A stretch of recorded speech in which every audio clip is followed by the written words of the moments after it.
belong. Yeah, I never felt so strong. I'm back, I'm feeling like there's nothing that I can't try. And if you with me, put your hands high. Put your hands high. You haven't lost a life before.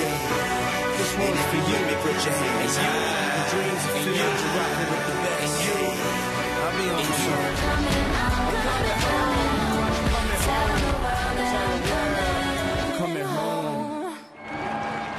Ladies and gentlemen, boys and girls, welcome to the 2012 Toronto Blue Jays home opener. We're happy to have you all here at Rogers Center, home of the Toronto Blue Jays, and joining us live on Sportsnet, coast to coast across the country. And what better way to start off 2012 than by recognizing another incredible season by number 19, Jose Bautista. Please direct your attention to the video board for a special recap of Jose's 2011 accomplishments.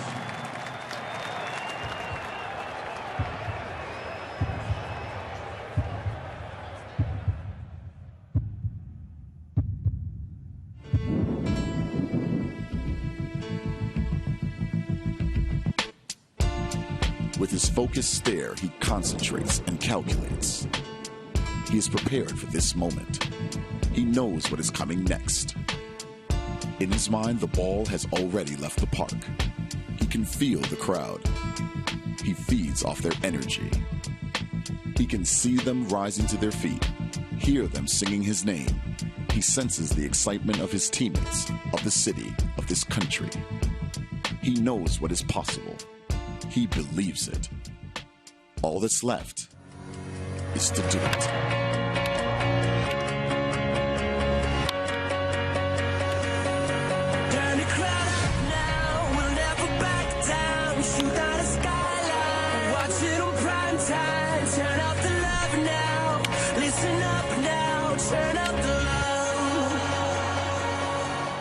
He is aggressive but patient, dominant yet humble.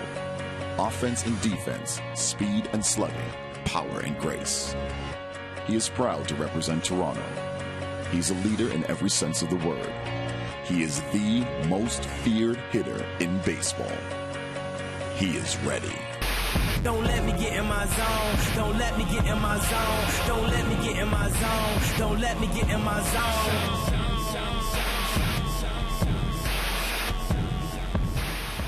Jose Bautista earned some significant awards for his unbelievable 2011 season. Here to present Jose with his 2011 Silver Slugger Award and the Scott's Top Vote Getter Award is hitting coach Dwayne Murphy. Jose received his 2011 Hank Aaron Award at last year's World Series. Let's hear it for number 19, Jose Bautista.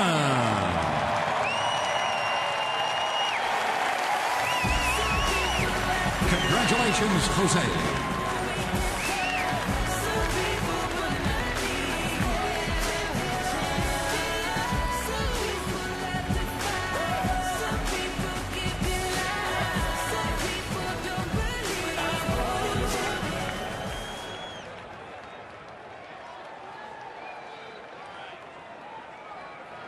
This past December, Canada's baseball community was shocked and saddened by the tragic deaths of Tanner Craswell, Mitch McLean, and their friend Tabitha Stempel. Elite athletes from Prince Edward Island, Tanner and Mitch had an immense love for the game of baseball. Second baseman and shortstop, side by side, both young men excelled at the game, enjoying success at the provincial and national levels, and played together with the Lethbridge Bulls of the Western Major Baseball League. Both players were leading the way for a generation of young Canadians to realize that baseball is not just an American pastime. The Toronto Blue Jays Baseball Club and Baseball Canada would like to take this moment to remember Tanner and Mitch and Tabitha Stempel. With us tonight are the Craswell and McLean families and Shayna Conway, Tanner's girlfriend and sole survivor of the tragedy. Here tonight to represent Baseball Canada is President Ray Carter. On behalf of the Toronto Blue Jays, Ricky Romero and Brandon Morrow will now present team-signed 2012 jerseys to the families in memory of Tanner and Mitch. Through the Jays Care Foundation, the Blue Jays will also make a donation of $10,000 to Kidsport PEI in Mitch and Tanner's names. The funds will allow youngsters in the Prince Edward Island area the continuing opportunity to play this great game of baseball with the same passion that Tanner and Mitch displayed. Thank you.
We got all the weapons. Now it's about going out there and being able to play every day.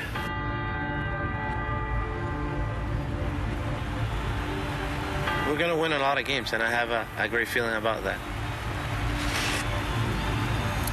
It's one team, one goal. That's basically what it comes down to.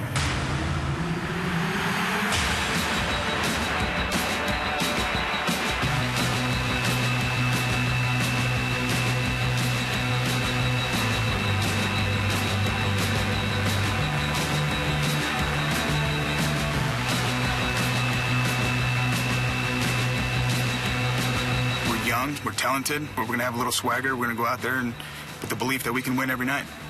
You get in a division that, you play well and you finish fourth. Well, you got to step it up. You got to play good all year long, and this is a team that's hungry for that. Being on the outside looking in, you see the playoffs in October, and you want to be there. You want to be those guys on the field, with the whole country watching. I think we're for real. I think this whole lineup that we have is dangerous. We're not here to just compete. We're here to win the division. We're not worried about an extra playoff spot. We're worried about winning that division and winning the championship. It's what you dream as a little kid, to go into a full stadium full of your home fans and just everyone's rooting you on. And every time I think about it, I get tingles running down my back. Our whole team is just better up and down. They know we're coming after them. They know we're not going to give up. That's going to be, I think, our motto this year. We've done a lot of talking, and we can do all the talking we want, but now it's playing in between the white lines.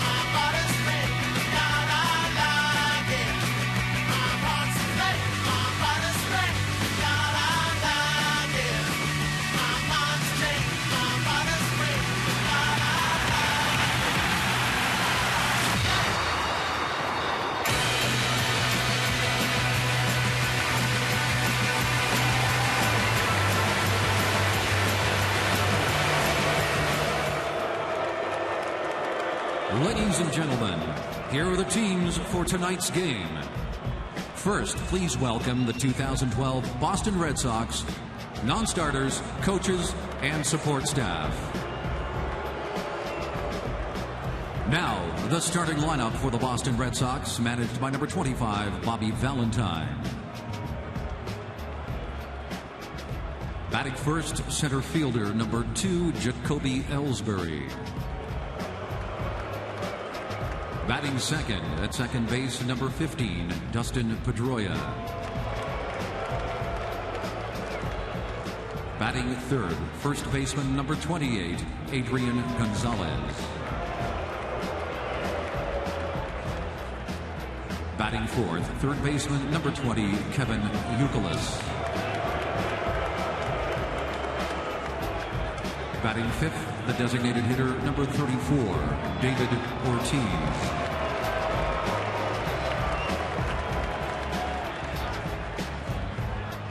Batting 6th, left fielder number 7, Cody Ross. Batting 7th, right fielder number 12, Ryan Sweeney. Batting 8th and catching in the bullpen, number 39, Jared Saltalamacchia. Batting 9th, the shortstop, number 3, Mike Aviles. Pitching for the Red Sox in the bullpen, left-hander number 61, Felix Dubront.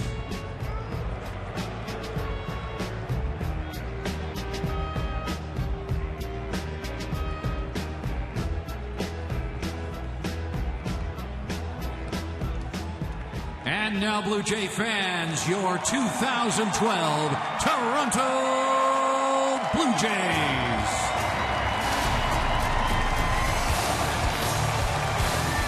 First, please welcome your 2012 Toronto Blue Jays, along with the coaches and clubhouse staff.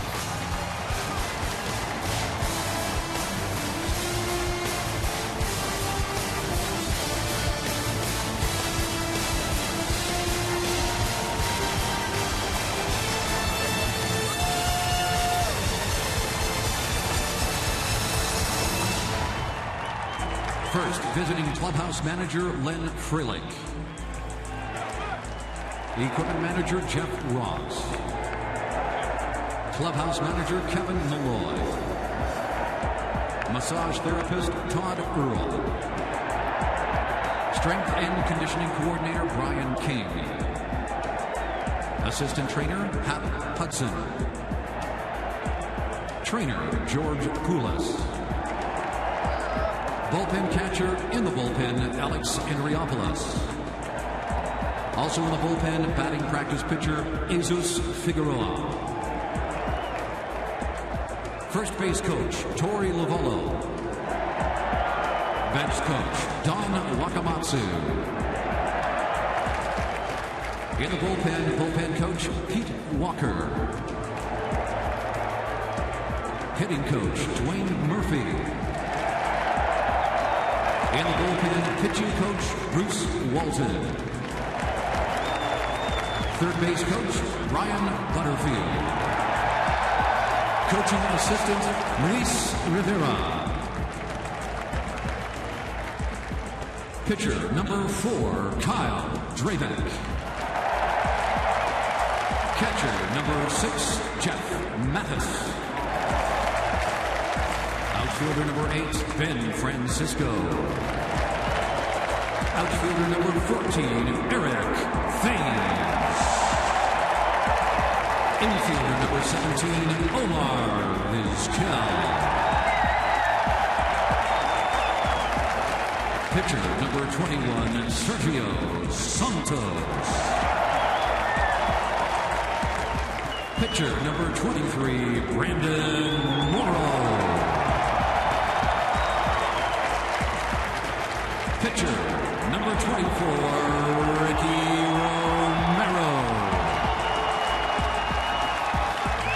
Pitcher, number 32, Aaron Laffey. Pitcher, number 33, Carlos Villanueva. Pitcher, number 38, Darren Oliver.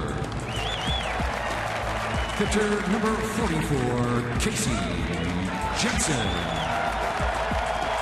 Pitcher number 47, Luis Perez. Pitcher number 48, Francisco Cordero. Pitcher number 54, Jason Frazier.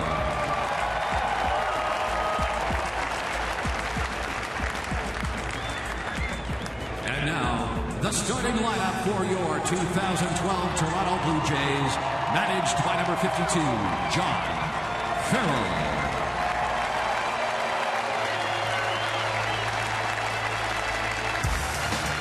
Leading off, shortstop, number 5, Yunel Escobar.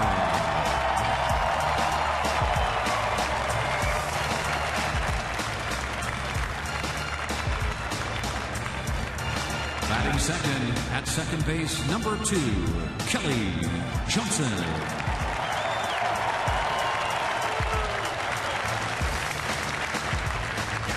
third, right fielder, number 19, Jose Bautista.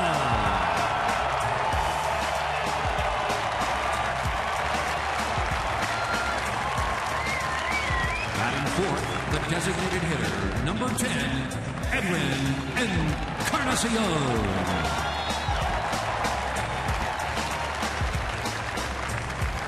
Batting fifth, first baseman, number 26, Adam Lind.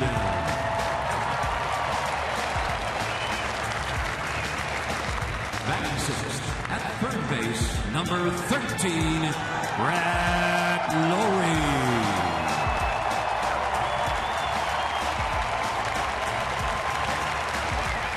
Seventh, playing left field, number 11, Rajay Davis.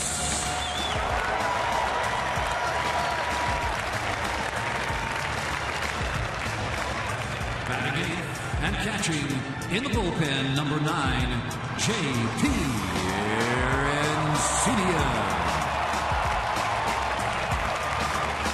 Batting ninth, the center fielder, number 28, Colby Rasmus.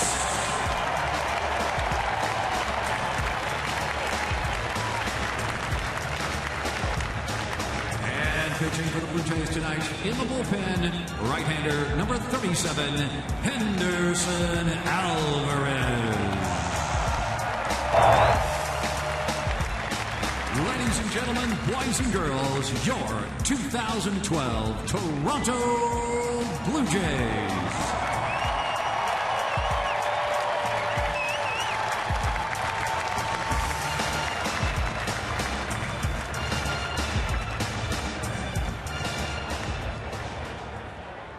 Ladies and gentlemen, girls and boys, in honor of our home opener, we're proud to have presenting the colors tonight, the Royal Canadian Mounted Police.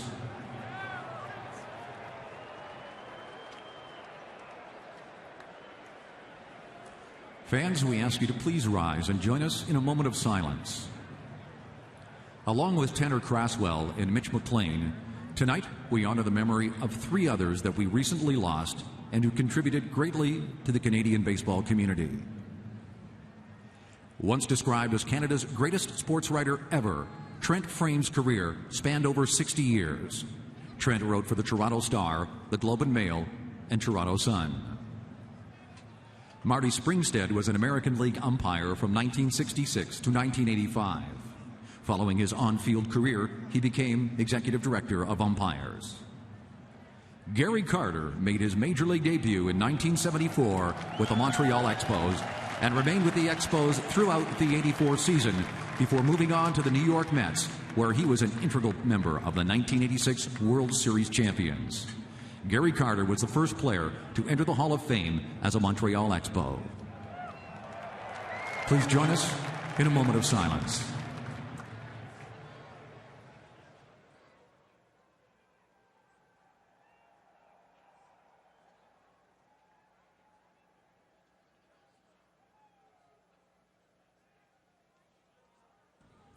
Thank you.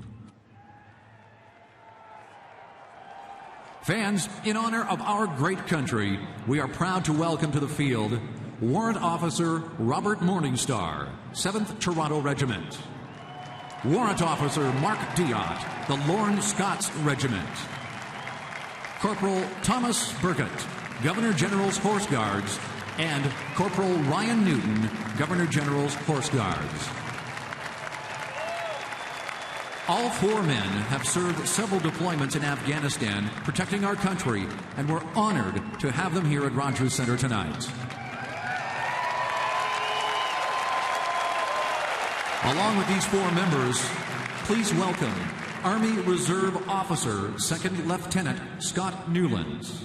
Lieutenant Newlands is with us tonight to perform the national anthems.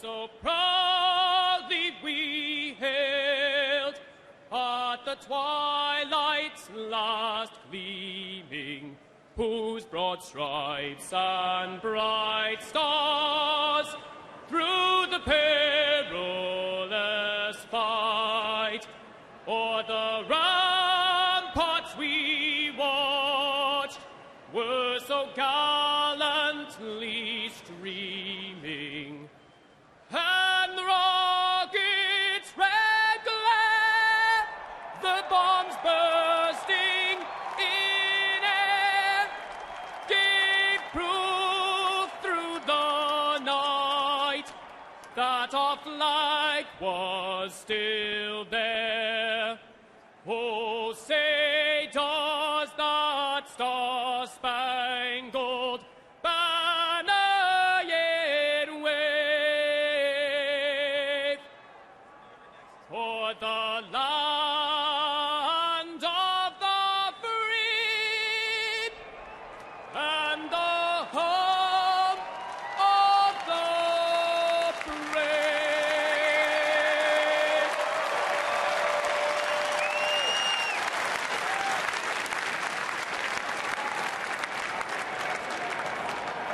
Oh, Canada, our home and native land, true patriot love in all thy sons command, à ton grâce et porter les pays, hisser, porter la croix.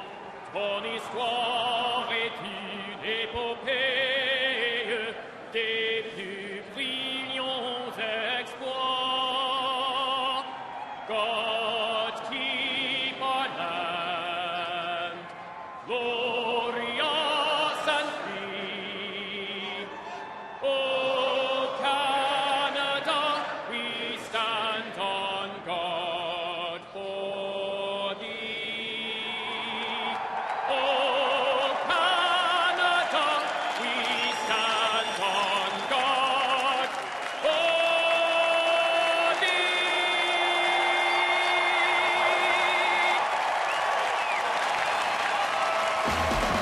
Ladies and gentlemen, Second Lieutenant Scott Newland.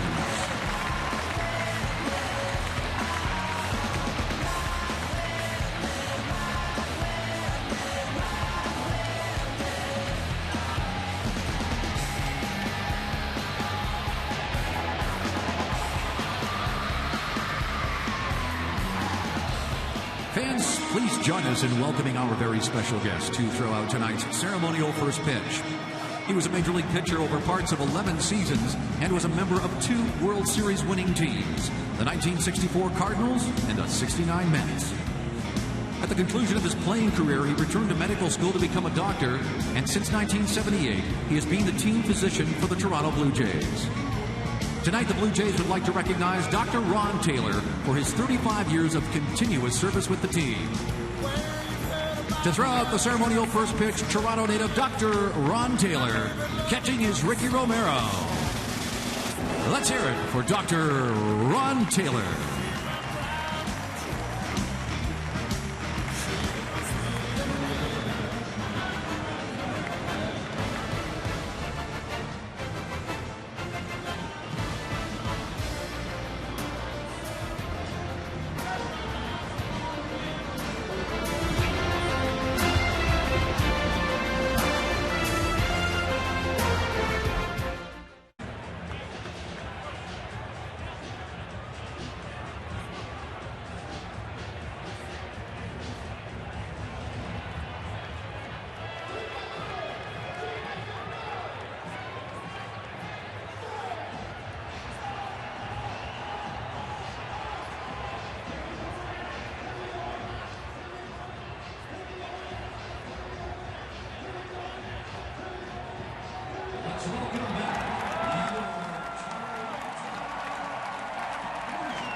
On the ground, Lynn takes the second hop. He'll go to the bag. Ellsbury's retired. Let's take a look at the scouting report for young Henderson Alvarez, brought to you by Home Hardware. Homeowners helping homeowners. He will attack the strike zone with that fastball. It's got a little bit of a sink on it, so if he's on, he's going to get a lot of ground ball outs. The changeup, he's got a couple of different types of changeup. He'll throw it over for a strike, and he's got the strikeout pitch that he'll use for the change. It's a little bit harder, a little bit more of a slider or cutter, if you will. He's abandoned his curveball. Dustin Pedroia, the Gold Glove second baseman, takes the first pitch strike. Pedroia 3 for 13 on the season. Red Sox, as we mentioned, 0-3. There's a ball back into the seats, out of play. Boy, Alvarez, he has really grown. He's got a knack for picking up instructions very quickly. Some of the things that they have worked on with Henderson Alvarez is his slider, his grip. They want him to get the ball out in front just a little bit more, and that'll help him get whip on that ball. Fastball down and away. Pedroia fights it off. Dustin Pedroia hit .307 a year ago with 21 homers and 91 RBIs. Very good at the second spot in that lineup for Bobby Valentine's team, sitting behind Ellsbury's speed and in front of the power of Gonzalez. 0-2 pitch. Tapped foul at the plate.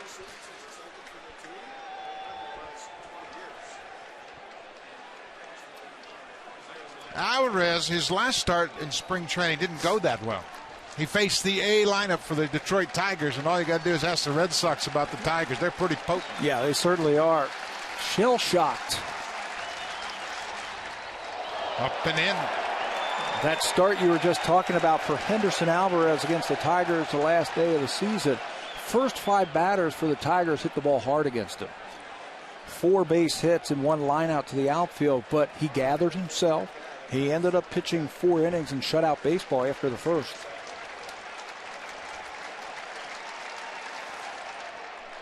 Ball is popped back out of play. Quite a battle going on between Alvarez and Pedroia. Pedroia never gets cheated at the plate. He'll take swings even with 2 strikes, track the baseball, but he'll never get cheated. He swings hard. Might be one of the best high ball hitters in baseball.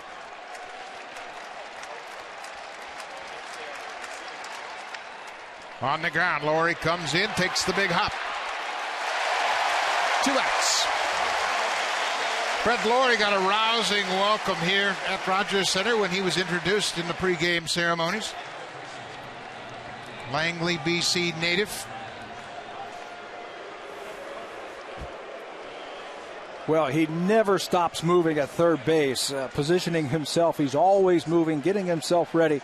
One of the things they've worked on with Laurie is to keep his feet moving, and he does that beautifully. There's the alignment that they're going to use with Adrian Gonzalez. Brett Laurie is going to position himself right behind the pitcher and peek. This ball is flared down the left field line. Rajay Davis comes over, and it's a foul ball. That shift was interesting, and it's different than the shift we saw with Travis Hafner, another powerful left-handed hitter. What are the differences in this alignment against Gonzalez? Well, Brian Butterfield and the staff went through and they found out that Adrian Gonzalez hits a lot of balls right back through the middle. So they want to put Brett Laurie up the middle just in case a ball is hit to the third base side of second base. They feel like his arm's a little bit stronger than Kelly Johnson's, and he can make that play up the middle. So that is the third baseman position right behind it. You don't put too much behind Brian Butterfield. Alvarez ahead again. Here's the 0-1. Gonzalez struck out twice against Alvarez the last time these two faced each other. In his second at bat, he struck out on 3 pitches. A couple of breaking balls did the trick. One of the few Red Sox off to a good start upstairs. Gonzalez has been tough on everybody. He slugged .815 against the Blue Jays last year, including 6 home runs. He's got power to all fields. Perfectly situated to hit in Fenway Park with that green monster in left field, but don't let that fool you. There are the numbers: 16 games last year versus the Blue Jays, 6 home runs, 16 RBIs. You pitch him away, he'll hit the ball with authority the other way. You pitch him in, he can turn on that too. 2 balls, 2 strikes, 2 outs. Full count.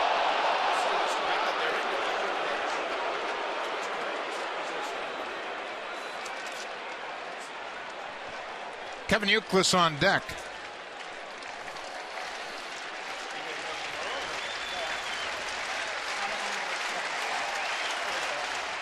Goes after a bad pitch and strikes out. Good start for Henderson Alvarez. A 1-2-3 top of the first.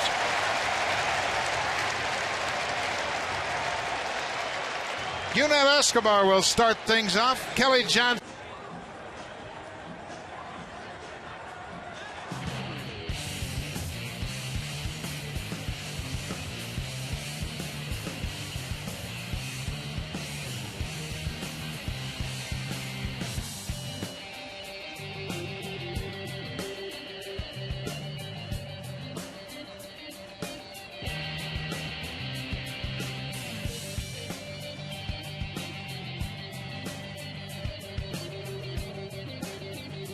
At Sunday off, and Colby Erasmus continues to play every day in center. 24-year-old Felix Dubrant will make the start tonight for the Boston Red Sox. This is his 4th career start and his first since July of 2010. He made 11 relief appearances for the Red Sox last year, including 3 outings versus the Blue Jays.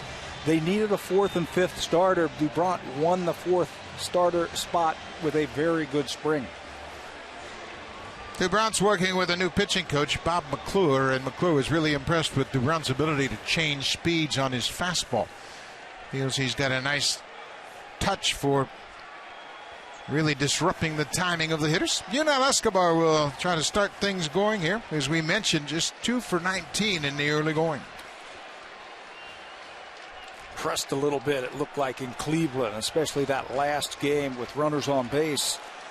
His game is just hit the ball hard and hit it the other way. Dubrant's first pitch. Downstairs, good fastball. He's got a nice firm fastball, 93 with the first pitch of the ball game. He's got good sink to it. Needs to throw a little bit more consistent strikes. No doubt about his arm. It's big league caliber. Ball on the strike. What do you do facing Dubrant as a starter? I think he's got to establish.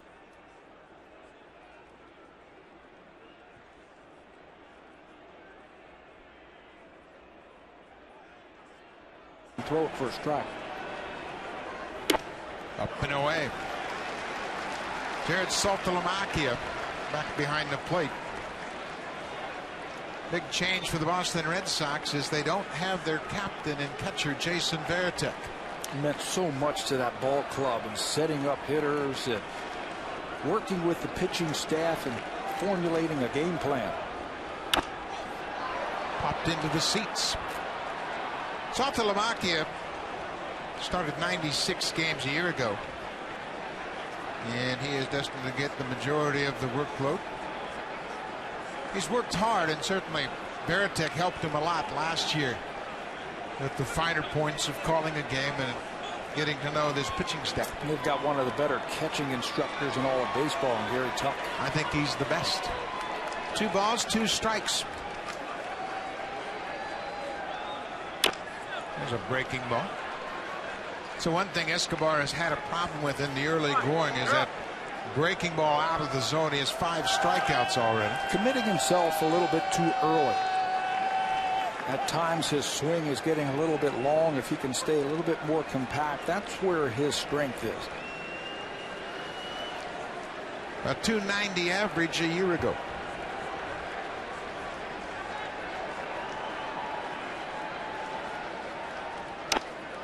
Gets a piece of that breaking ball.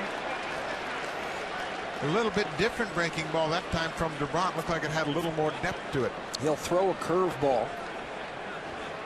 He'll also throw a slider. It's a swing and miss type of slider that Dubron will throw. Tinkered a little bit with a cutter, but went right back to the slider.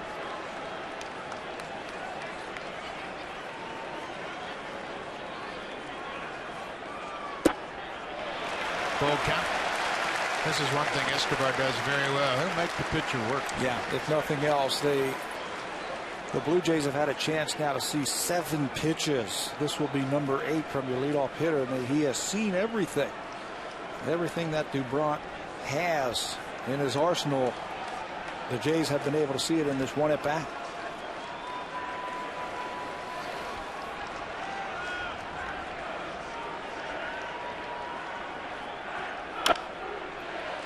Bounced foul outside of third. Not a whole lot of at-bats for any Blue Jays in this lineup. They're not working out of the bullpen, and just his second year with the Red Sox, and a guy that you don't see very often. He was a matchup reliever before making the transition. Starter in the minor leagues, and when Terry Francona brought him to the big leagues a couple of years ago, they needed another lefty in the bullpen, and that's how he got to the big leagues. Another full count pitch. Looped into center. Ellsbury on the move. Makes a running catch. Boy, got a good jump off the bat.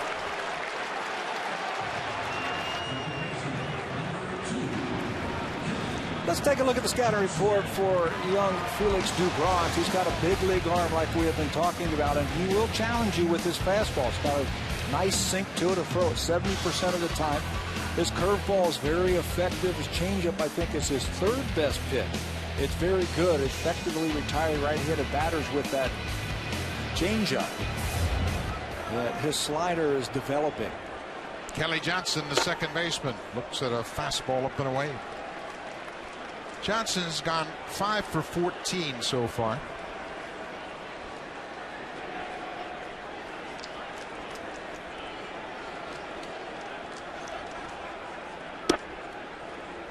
Fastball on the inside corner. You could see both Escobar and Kelly Johnson wanting to get a little feel for what Dubron's featuring here.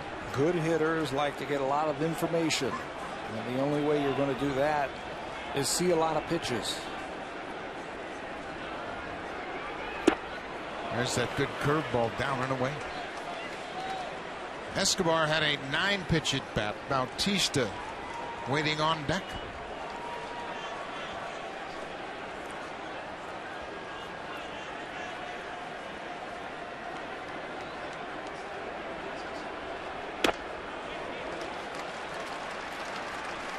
Kelly Johnson's got a good eye. That at bat you were just talking about. 9 pitches against Chris Perez, and gave the Blue Jays a chance to win the game yesterday. Fouling off pitch after pitch and eventually walking against Perez. 2 balls, 2 strikes. Fouled off a tough pitch. 94 with the fastball downstairs. This is one of the areas that Kelly wants to improve this year against left-handed pitching. Last year versus right-handers, he was 100 points better facing the righties. The Blue Jays blue jerseys very prominent here at Rogers Center tonight.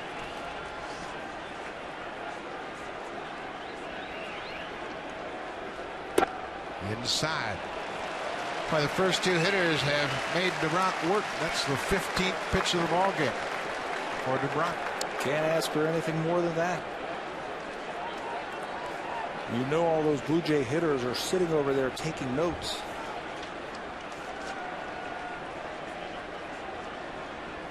A 1-out walk. Right fielder, number 19, Jose Bautista.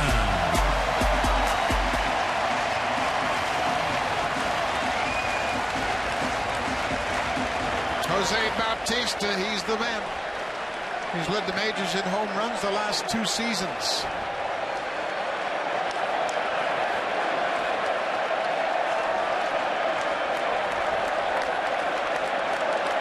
Homered in last year's opener here at Rogers Center.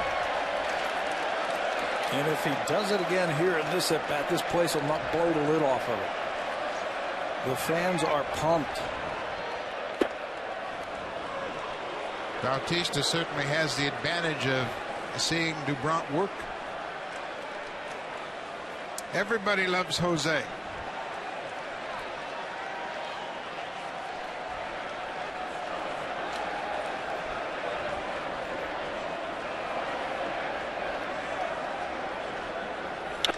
On the ground, Pedroia at second. Flips to Aviles, who goes to first for the double play. Bautista headed right at the second baseman. Dubront gets out of the first. We've got a motorcycle, a CBR 250R from our motorcycle group. And for one lucky winner, we have the brand new 2012 CRV that's built right up the street in Alliston, Ontario. Oh, we love to hear that. Dave Gardner, thank you, Vice President of Marketing and Sales. And we say hello to our good friends at Honda, Buck and Pat. I'll try to score a lawnmower for you guys. Back to you. All right, Hazel, thank you very much. As Kevin Euclid grounds out. That's the third ground ball out for Henderson Alvarez tonight. It is the Honda home opener tonight, and it's a packed house here at Rogers Center. Difference in this start for Henderson Alvarez tonight compared to what he did last September when he faced the Red Sox. 3 ground ball outs in the first 4 batters tonight. Last year there were 4 fly ball outs, so he's gotten that sinking fastball down in the zone. And that's important for him. He's got good movement both away from left-handers, and he can barrel in on the left-handers with that pitch. His changeup, I think, is a little bit better. There is the defense, a little bit of a change from what we saw in the first inning with Adrian Gonzalez in short right field. That's the third baseman, Brett Lawrie. Strike at the knees. Brett Lawrie in medium right field, if you will. And David Ortiz has seen this defense all throughout his time with the Boston Red Sox. You know, it all goes back to what the hitting charts say against certain pitchers. They'll break it down. Right-handers, left-handers, guys who throw hard, guys who throw soft, and they'll watch the hitting charts and they'll see where a lot of the ground balls go off of David Ortiz. That's what Brian Butterfield's job is, to position the inner defense. Does a good job of putting guys where they need to be. 2-1. Upstairs.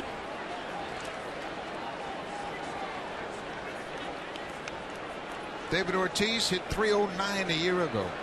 29 homers and 96 RBIs. He's re-signed by the Red Sox. There was a possibility he might leave Boston. Cued off the end of the bat. A 1-out single for Big Papi.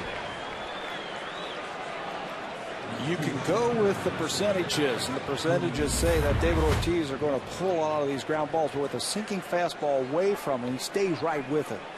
Does not try and pull it. That whole left side is open, and if you're the Blue Jays, you'll take that. Keep the ball in the ballpark. Yeah, you know where he is when he hits singles. Cody Ross. First year with the Red Sox.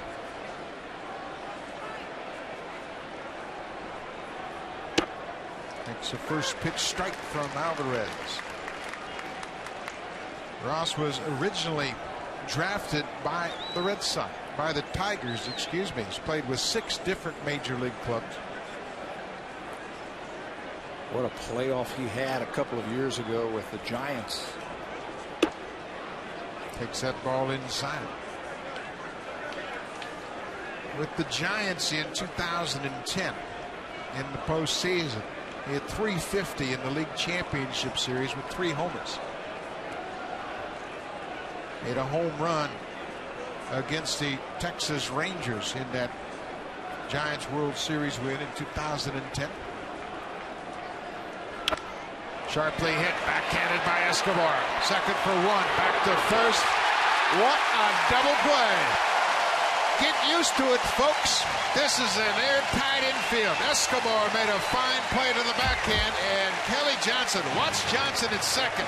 The throw is wide, takes his time, and gets Ross. Towson A lot of enthusiastic fans. One thing we've noticed early on, a lot of young people, young fans, 25 to 35.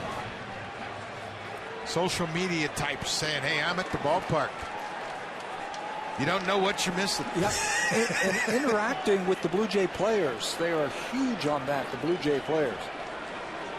Edwin Encarnacion batting cleanup tonight. Edwin had a big double in the season opener. A 2-run double in the ninth off Chris Perez to tie the game at that point of the ball game. He fouls this one off. Boy, he's swinging the bat very well. Yeah, he hasn't had a lot of check swings or swinging at balls in the dirt. That's when you can tell when hitters are locked in. Encarnacion, a 4-game streak versus the Red Sox with damage.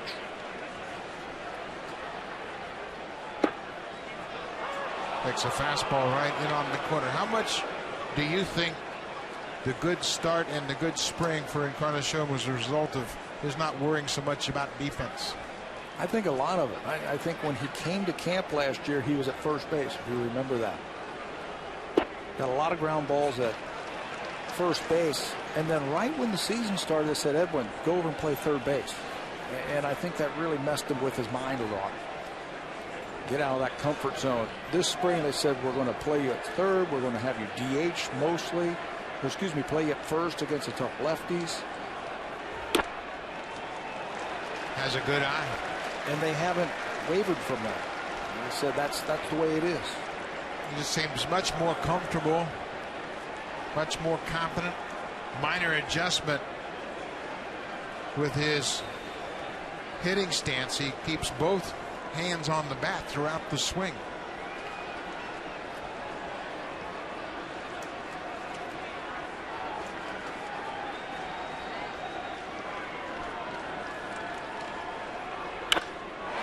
Line toward right. Brian Sweeney took a step in. That ball carried, and he was able to recover and make the catch.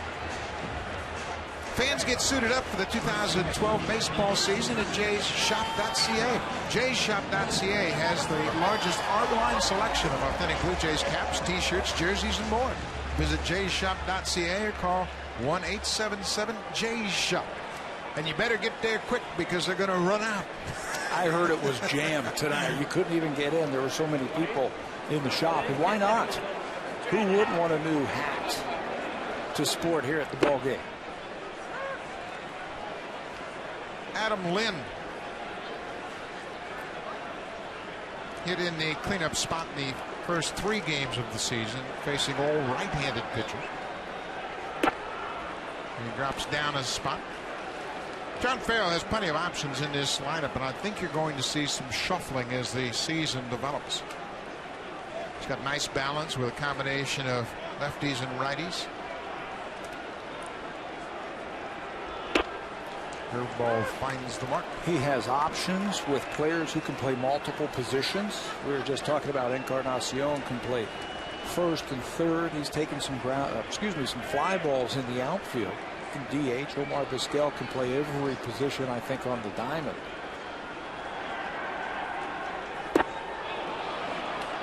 Then tried to check, but went too far, according to Brian Runge, down at third.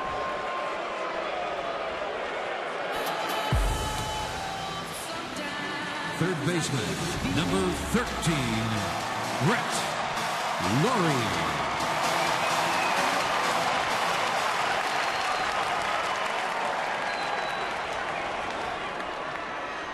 Brett Lawrie, his first opening day here at home for the Blue Jays. Came up last year, August 5th. Makes the first pitch strike. Lawrie's picked up 3 RBIs so far this season.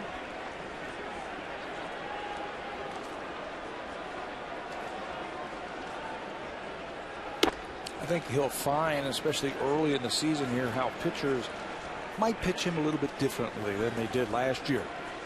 Seemed like they chased him and challenged him a lot last year with the fastball. He's got a nice following early on in his career.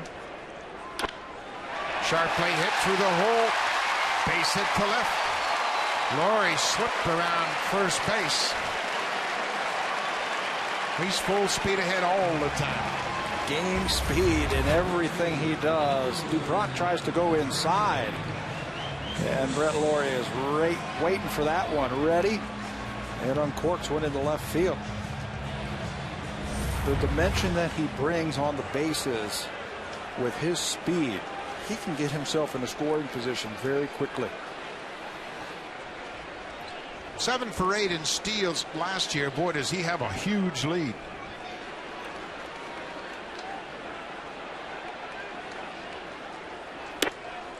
That's what you call a one-way lead, where you want to see the throw from a pitcher. Get a look at Dubron's move. Just like in the first inning when they were watching a lot of pitches, getting some information, Brett Laurie with 2 feet on the carpet.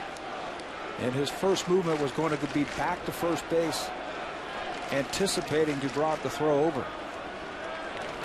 There's a throw, but not a very good one. You can see Laurie takes that big lead, just trying to draw the throw. He wants Dubron to throw over there. That wasn't his good move.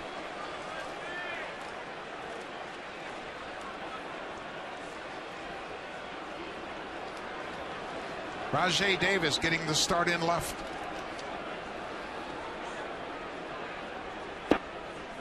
Davis had a big 2-run double in the 12th inning of Saturday's game. That was his second at bat. He came into the ball game as a pinch hitter in the 9th inning and hit a line drive right to the left fielder off Rafael Perez.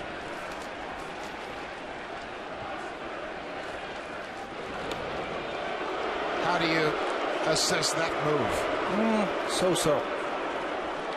There are certain things that you can watch in pitchers' motions, where they set their hands when they're going home, where they set their hands if it changes, if they're going over to first base. He has varied his lead with every set from Dubron.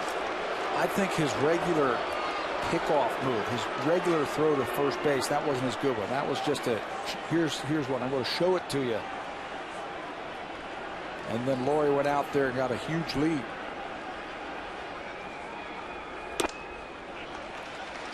This is such an important thing.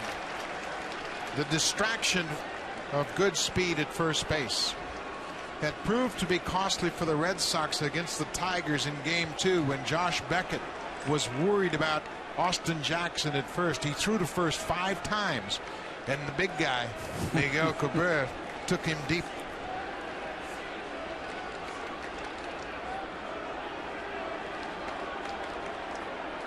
Yeah, that's a pretty pedestrian move. Laurie's got a good read on him by now. Yeah, he broke back as soon as he picked his leg up. You can't cross over that imaginary line from the pitching rubber. And Dubron basically just picks his foot up and steps towards first. 2 balls and a strike, 2 outs. He does use the slide step. And right now he can't tuck and get that lower half behind him to let his arm catch up, and a couple of balls have shot out of the strike zone. Blue Jays time every pitcher they face. Torey Lovullo with the stopwatch at first, checking on Dubron. 3-1.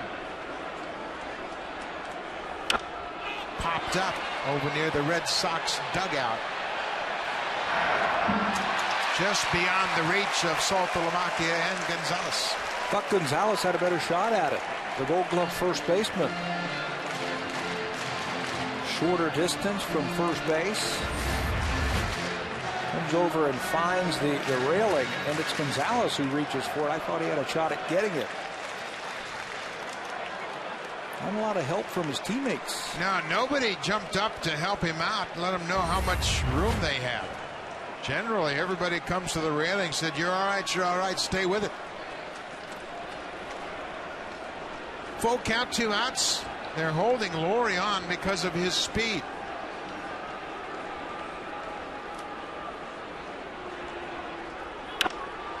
Ball is driven in the air. Ellsbury calls for it, makes the catch.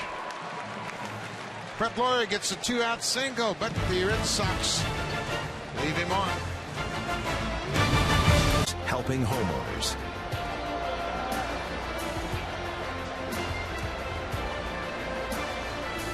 Top of the third here in the first home game of the season.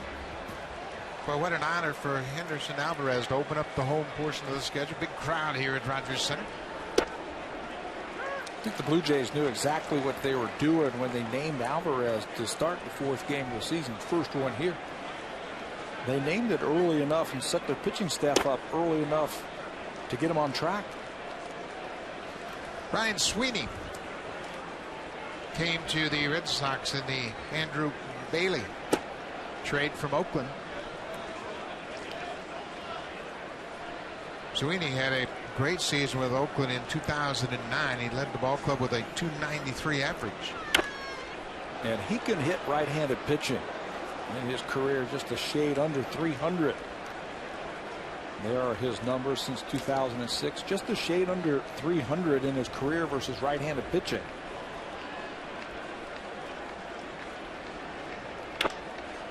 Bounce to third. Laurie knocks it down. Jumps on it quickly. In time to get Ryan Sweeney. Knock it down, throw him out. He stayed on it, got to it quickly, and used that strong arm. We had that shot in the first inning of how much movement Brett Laurie has. Watch him move around, but his athleticism takes over after the ball comes up on him. He pounces on it, picks it up barehanded, and rifles it across the infield to get Sweeney just ahead of him getting to the bag. That's some of the athleticism that we have talked about all spring. The catcher, Jared Saltalamacchia, a switch hitter, batting left-handed against Alvarez.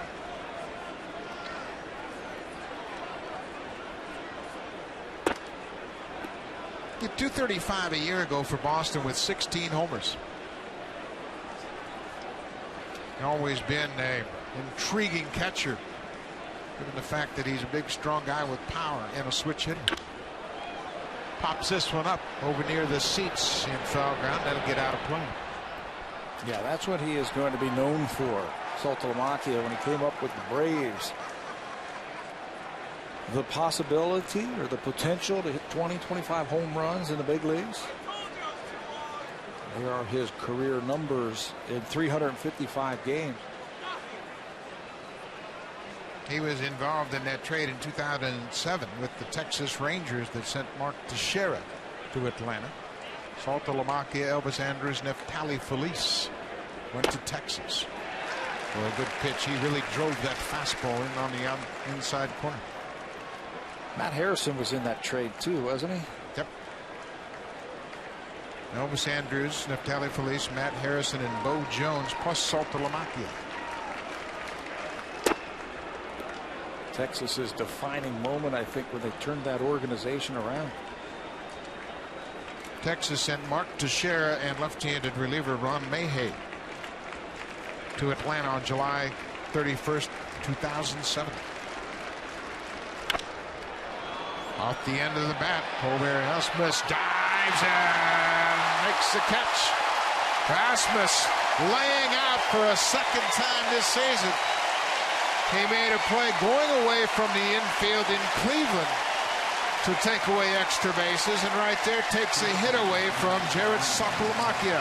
That time in Cleveland that you were just talking about, he ran through it. This time, watch where he is set up, shading Saltalamacchia the other way. Has to come a long way and backhand the ball right before it hits the turf and lays out. You know his starting pitcher loves that type of defense. Number 9 hitter Mike Aviles goes after the first pitch and flares it out of play. Boy, I tell you one thing, it's a subtle change, but a very good change, and that's the defense. Rasmussen center every day. You see his terrific range. We saw him throw out Russell Martin at home plate right at the end of spring training from center field. Laurie's range and quickness and strong arm at third base stabilized that position. Kelly Johnson at second, and the ability to turn a double play. We saw that back in the second inning. Yunel Escobar strong arm, and Adam Lynn in his second year at first. You know, and John Farrell has talked about that, the stabilizing effect that having a center fielder play day in and day out, how he's taking control out there.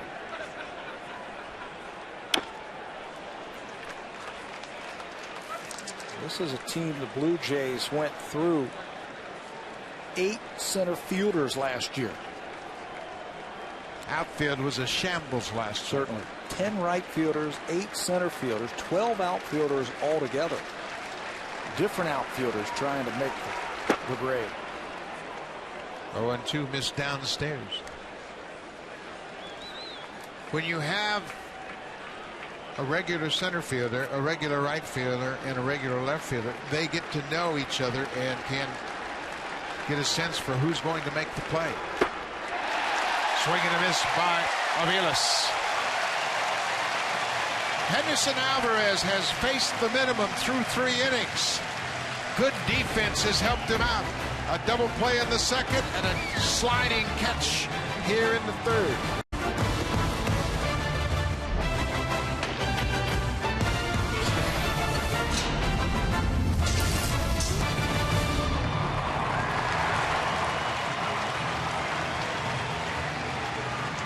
It's opening night here at Rogers Center.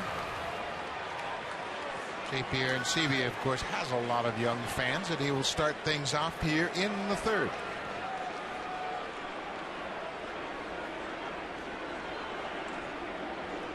Felix Dubront, his first start in 2 years, worked out of the bullpen 11 games. No tension in that dugout. Never. I don't think there's ever any tension around this ball club wherever you see it. And Arencibia goes after a pitch outside. 0-2. JP Arencibia, his home run on opening day last Thursday, a 3-run shot in the 16th. Difference in that ball game. Had a big opener here last year against Minnesota. Hit 2 home runs against the Twins. Homered against the starter Carl Pavano, and then went opposite field against the left-hander Dusty Hughes. That's right. He doesn't have to pull the ball to hit it out of the ballpark. Breaking ball called strike 3. Dubront has his second strikeout. His curveball has been improving over the last couple of years. Tough to give up on this one. It looks like it's going to be high and away, but it bends back over the middle of the plate. You can see from our high camera that it caught the plate. It looked like it was plenty high. Saltalamacchia has done a good job of incorporating the breaking balls early in this game, not letting him just fall into the trap of pumping the fastball. Rasmus got a fastball and fouled it back. One of the things I've been impressed with Dubront so far here early in this game, he's working on a downward plane. Really stands tall on the mound and really drives the ball to the bottom part of the strike zone. 0-1. Breaking ball fouled off. What's that do from a hitter's perspective? It makes it feel like you're always reaching for the ball. Nothing is right here. It's a little bit further away from your eyes, and it's a little bit further away from the sweet spot on your bat. So when a ball is down or down and away consistently for that night, it just seems like you're reaching for everything and you're off balance every time you swing the bat. There's a base hit headed toward the gap, and that'll get past Sweeney and go all the way to the wall. Rasmus is rounding second. He's headed for third. Pedroia's relay is not in time.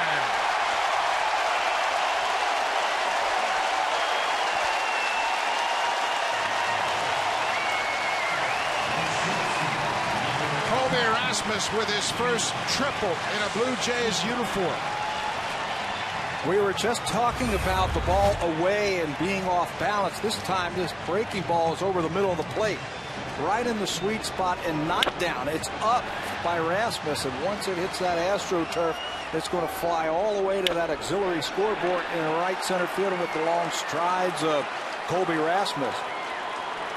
Pick him up, put him down, and he knows he's got a chance to get the third with less than 2 outs.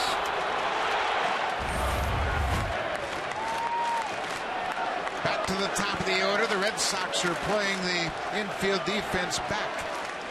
But Bobby Valentine has always employed that infield that'll move up, and here they come.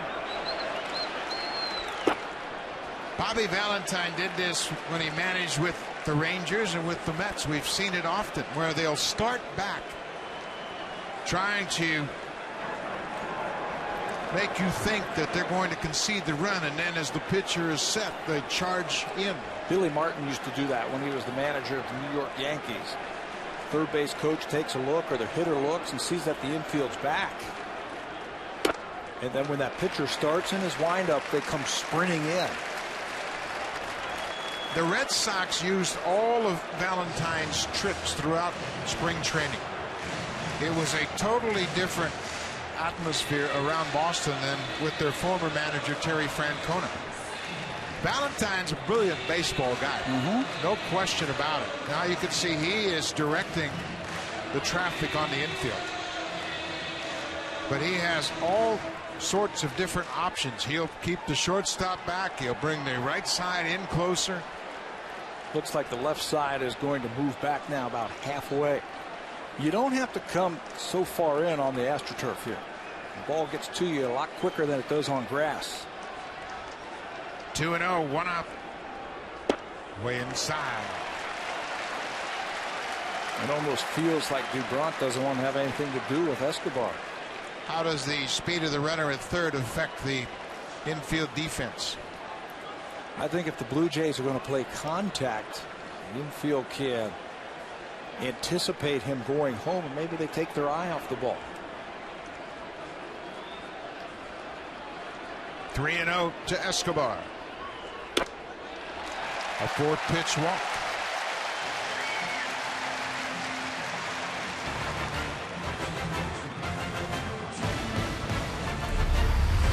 The Blue Jays on Sportsnet. Brought to you by PlayStation Vita. The world is your battleground. Never stop playing. PlayStation Vita.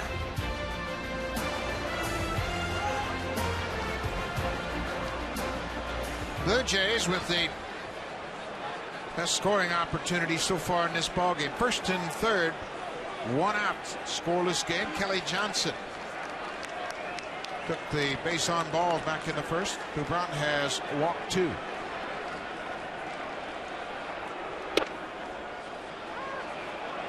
First pitch strike.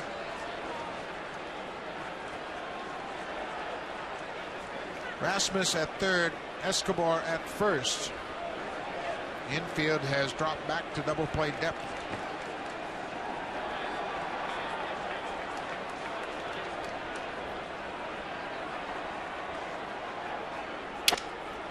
Jammed on the ground. Dubront comes home and not in time. Hobie Rasmus with a good slide. Kicked home plate with his spikes and scores the first run of the ball game.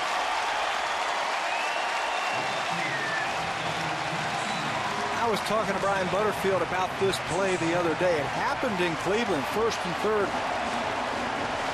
with 1 out. Do you go? Yes, you have to go to stay out of the double play. Rasmus gets a good quick jump. The throw is a good throw. He gets a good quick jump, forces him to come home, and a nice hook slide as he gets his foot in just before the tag of Saltalamacchia. Great slide by Rasmus as he eludes the tag of Saltalamacchia. You know, you as a runner at third base, when that ball is hit back to the mound, you at times hesitate. Should I go? Yeah. Especially a little chopper like that. Like that, because you know they can't turn a double play on it. And it just freezes you for a second. Hobie Rasmus did a good job of breaking on contact. Bobby Valentine has come out of the dugout. There's been some debris thrown on the field, and you can see the grounds crew picking it up, cleaning up the outfield. And watch Rasmus again. He gets a good secondary lead and then breaks on that ball back to the mound. He's got deceptive speed when you watch Rasmus run. And it doesn't hurt that Blue Jays practice their base running all spring long. Jose Bautista, first and second. 1 out.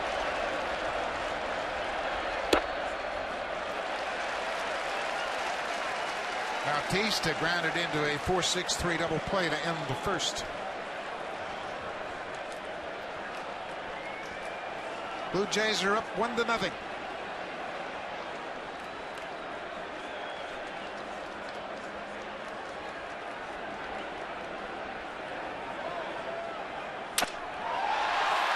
Driven into right center. Sweeney grabs it. Escobar tags, but he'll hold there. Bautista hit it off the end of the bat.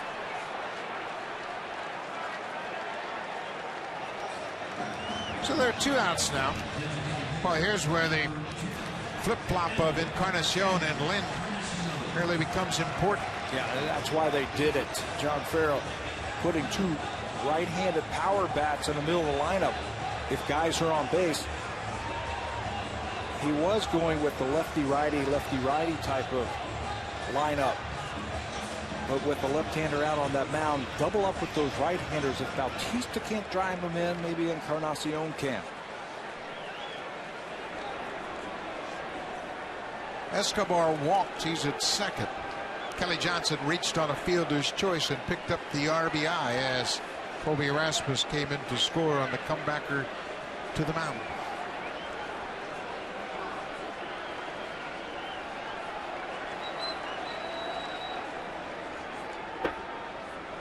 Encarnacion lined to right field in his first at bat. Hit the ball on the line and hit it hard. 1-0. I bet you he is geared for a fastball right here. Better low ball hitter than high ball hitter. And Dubron has been down all night.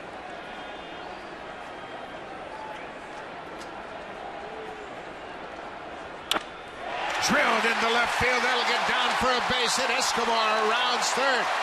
The ball is cut off. The Blue Jays take a 2-0 lead. RBI single by Edwin Encarnacion.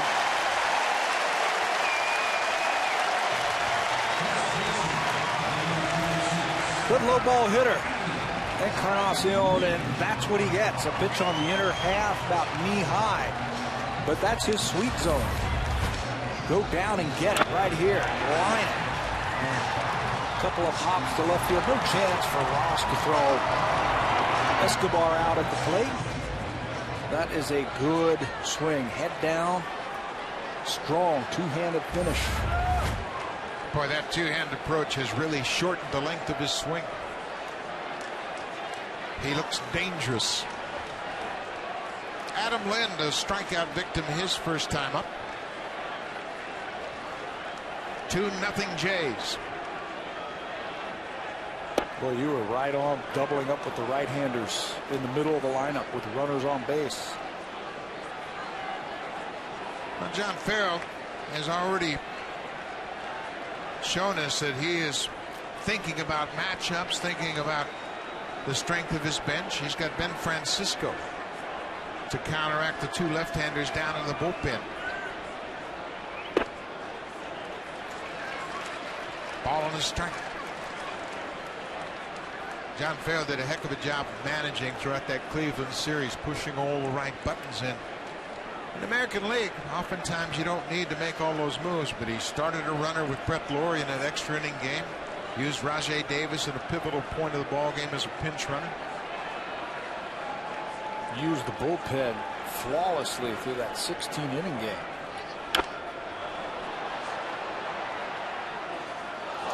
You know, you hear players say all the time, the game speeds up for me or it slows down for me. I bet you it happens with managers also. Oh, I can vouch for that. I know, that's why I said that. It really does, you know, get into a game, especially extra inning game. But John Farrell and his coaches have played all those games, all those situations in their mind. And you start to anticipate them. 1-2, 2 outs, 2 on. Just off the outside corner. Opening night here in Toronto. Blue Jays have taken a 2-0 lead against Boston. Kelly Johnson with a fielder's choice RBI. Edwin Encarnacion, a ringing single to left to drive home the second run. –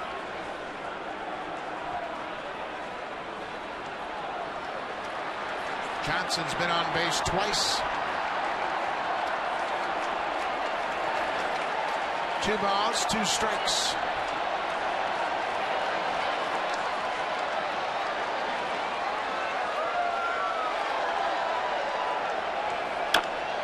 Bouncing ball. Pedroia has to wait on it. Big hop, but still has time to get linked. But the Blue Jays, ignited by Colby Rasmus's first triple in a Blue Jays uniform, hits it to the gap in right center, and then comes home to score on this play at the plate. 2-0 Jays in Venezuela. Carabobo is the state. Valencia is the capital of that state. And it's interesting that not only is Henderson Alvarez from Valencia, but so is the Red Sox pitcher Felix Dubron. Venezuela is certainly a hotbed for baseball, and Maracay is to the east of Valencia. Barquisimeto is to the west of Valencia. Both have winter ball teams there. This ball is driven to left field. Rajay Davis retreats to the warning track. Last year, Henderson Alvarez got to meet a fellow pitcher, Felix Hernandez, who also comes from Valencia. They didn't know each other. Alvarez, just like Hernandez, he doesn't know Dubron. Dubron signed the year before Alvarez signed with the Blue Jays. Dubron signing with the Red Sox as a free agent, the same way that Alvarez signed with the Blue Jays. But boy, there are a lot of great players coming out of Venezuela. And the Blue Jays are starting to mine there again. Huge. The Blue Jays always had a working relationship with the team Lara, which is based in Barquisimeto. Many Blue Jays players played winter ball down there. I can remember when Garth Orge, Lloyd Mosby, Willie Upshaw, Jesse Barfield all played. John McLaren, who at the time was the third base coach, managed there. Luis Leal is from Barquisimeto. So there's quite a Venezuelan connection rooted with this Blue Jays organization. Of course, we have a future Hall of Famer now on the Blue Jays, and Omar Vizquel, also from Venezuela. So it's good to see that Latin connection returning to this organization. And everybody can learn from Omar Vizquel. Driven in the air. Rasmus has plenty of room in front of the warning track. 2 fly ball outs.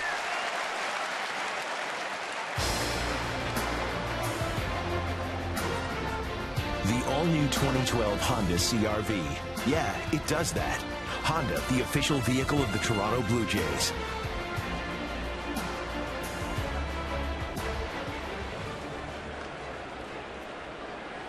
Adrian Gonzalez will step in the box with 2 outs. Gonzalez was a strikeout victim his first time up. First pitch changeup just missed the outside corner. He's got a couple of different changeups, does Henderson Alvarez. He's got that fish, if you want to call it, just a little bit slower than the other one. He'll use a changeup a little bit harder for strikeouts.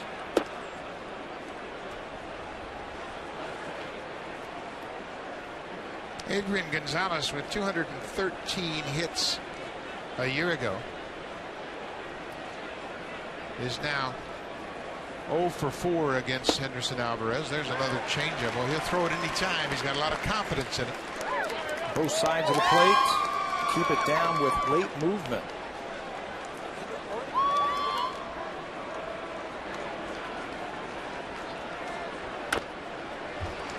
Another changeup. This time it's fouled off.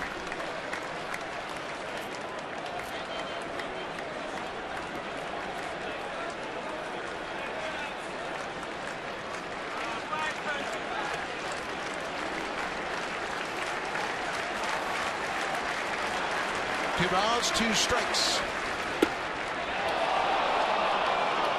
Well, there's that different changeup. A little bit harder with a little late movement. Alvarez thought that was strike 3.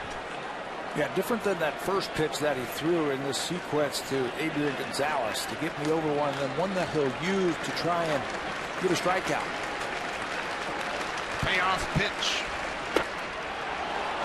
Boy, Gonzalez, he took some close pitches, and he will take the 2-out walk. Carbon copy of the one just before. The changeup that dives away from him. J.P. Arencibia tries to frame it for him. You can tell from that overhead camera that it's just off the plate. Sometime that movement of the catcher's glove is a red flag to umpires. A little too much movement right there.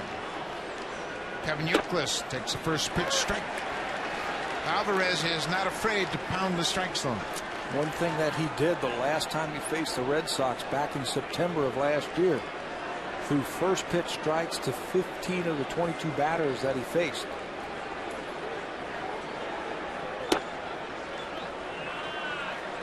And Arencibia with a motion as if to suggest that Alvarez needs to slow down a bit. Youkilis, a .258 hitter a year ago. 17 homers and 80 RBIs. Off to a rough start so far this year. Start out 0 for 8 and was dropped out of the lineup on Sunday.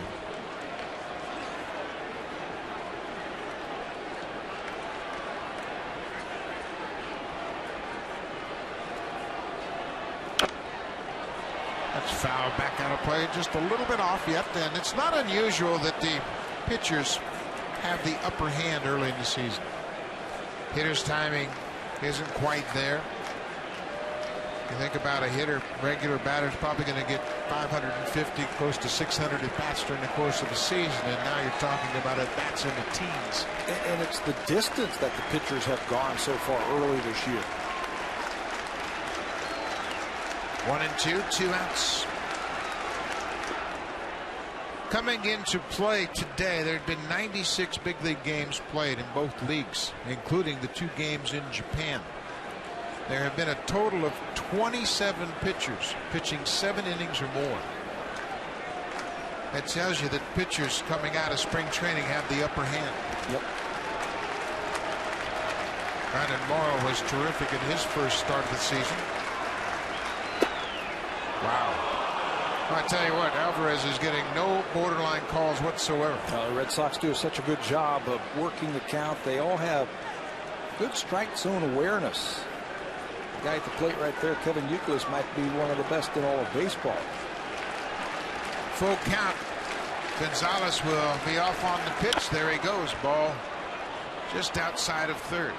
How much does that reputation play into what they get during the course of a game? I think it does. I think it's human nature when you've got a veteran like Kevin Youkilis who has been around and he knows the strike zone. And then a young pitcher like Henderson Alvarez just trying to make a name for himself. That borderline pitch going to go to the veteran. Josh Beckett had a rough start to his season. Another foul off at the plate.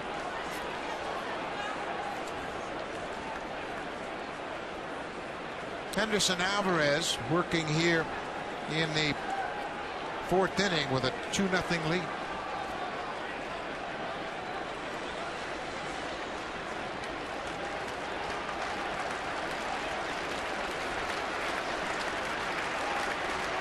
There goes Gonzalez. Youkilis fouls off another pitch, and he's prone to do this.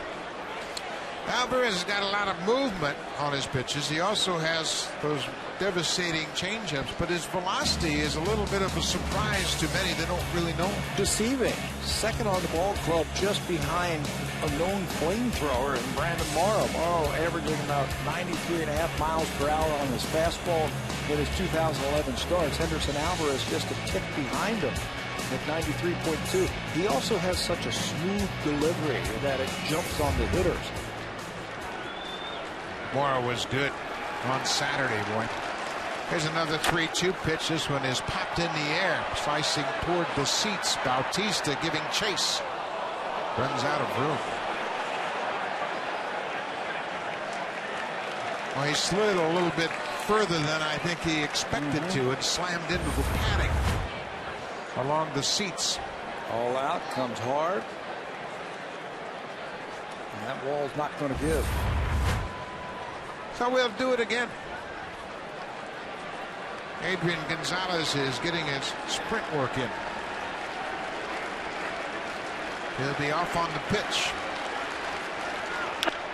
Grounded wide of third. Laurie, a 360 on the money.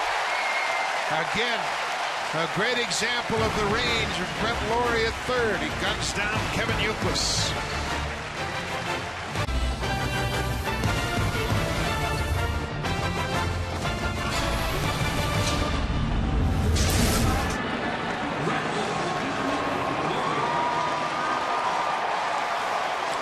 Blue Jays lead 2-0 as they bat here in the bottom of the fourth inning. Packed house here at Rogers Center. It's Honda home opening night.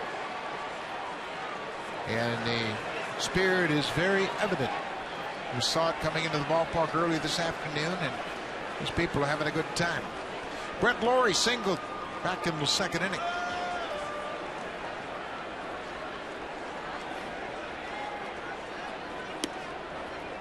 Good curveball for a strike.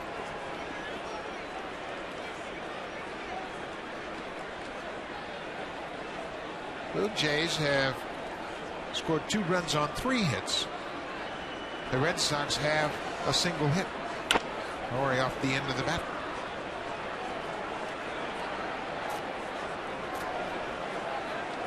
LeBron's done a nice job of mixing up his pitches and giving the batters something to think about. Started Brett Laurie off that time with an off-speed pitch.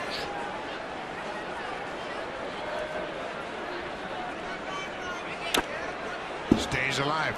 We have said this throughout the early going this season. The Blue Jays really are doing a great job of battling with 2 strikes. Everybody kind of shortens up their strokes and just kind of protects the plate. A little old-fashioned baseball, if you will. Grind it out, if you will. You don't have to choke up if you don't want to, but just shorten your swing a little bit. Track the ball just a little bit further. And have an idea what the pitcher is going to try and do to get you out. See Adam Lynn paying close attention to Felix Dubron.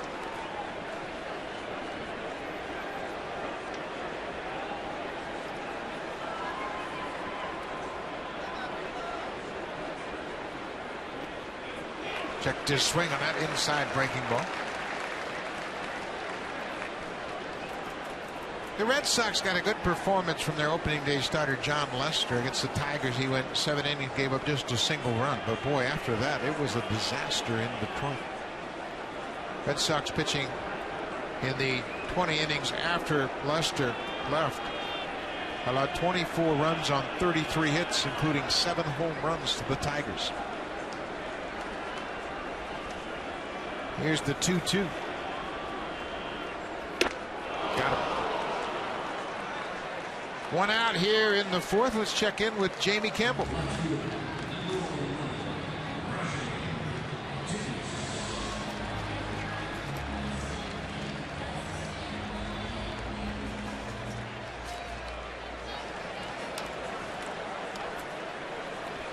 Well, you don't think it's a big day in Japan for baseball fans? Yu Darvish making his debut against Ichiro and the Seattle Mariners. That'd be like Roy Halladay pitching against Jose Bautista. And you know they're watching back in Japan. You know, Buck, you were talking about the pitching of the Red Sox after John Lester's start. I mean, the Detroit Tigers can hit. Yep. We saw that. Alvarez saw that firsthand the last game in the spring. Beckett gave up the 5 home runs in his start, and then the bullpen got torched in Sunday's ball game. But I think the Tigers are going to do that a lot this year. Yeah. Tigers have some concerns with their pitching. Matt Scherzer wasn't very good yesterday. Doug Fister's on the disabled list. 2 of their 5 starters. One's on the shelf probably for a month. Yeah, at least. There might be a lot of those 13 to 12 games. Back-to-back strikeouts for DeBron here in the fourth. DeBron has good stuff. He was the Red Sox minor league pitcher of the year in 2010, and you can see why. This breaking ball sweeps down from out of the strike zone and into the strike zone to get Rajay Davis, who swings over the top of it. J.P. Arencibia was a strikeout victim to start the third. LeBron now has 4 Ks. Well, he's starting to get that hook over. Jim Leyland was asked, who's going to replace Doug Fister in your rotation? And as Jim Leyland always is, he was very frank, says, I have no idea. I tell you what, there's some pitchers on the shelf right now. San Diego has 2 of their 5 starters on the disabled list. The Boston Red Sox have 2 of their relievers rehabbing in the minors, coming back from injury. Rich Hill and Andrew Miller.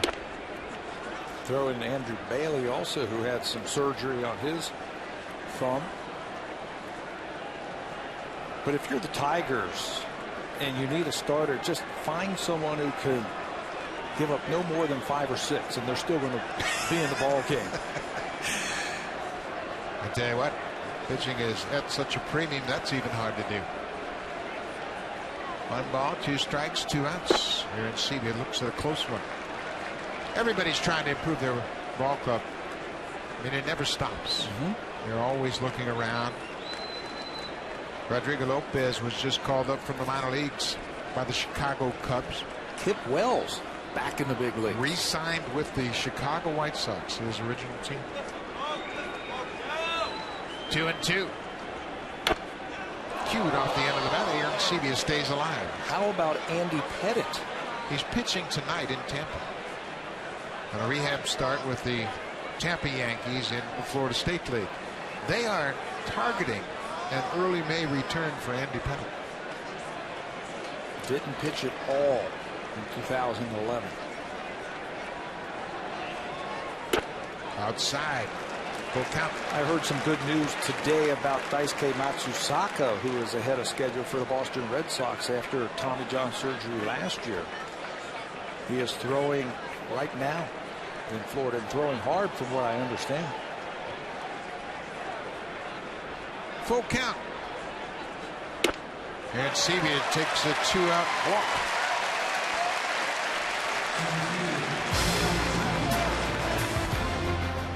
The all-new 2012 Honda CR-V. Yeah, it does that. Honda, the official vehicle of the Toronto Blue Jays.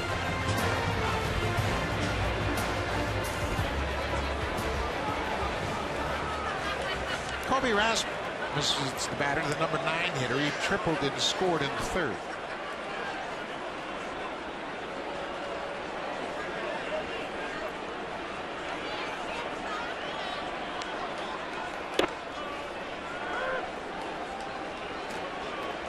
Rasmus is a much more comfortable player with the Blue Jays. A full spring training. He came to the Jays mid-season a year ago.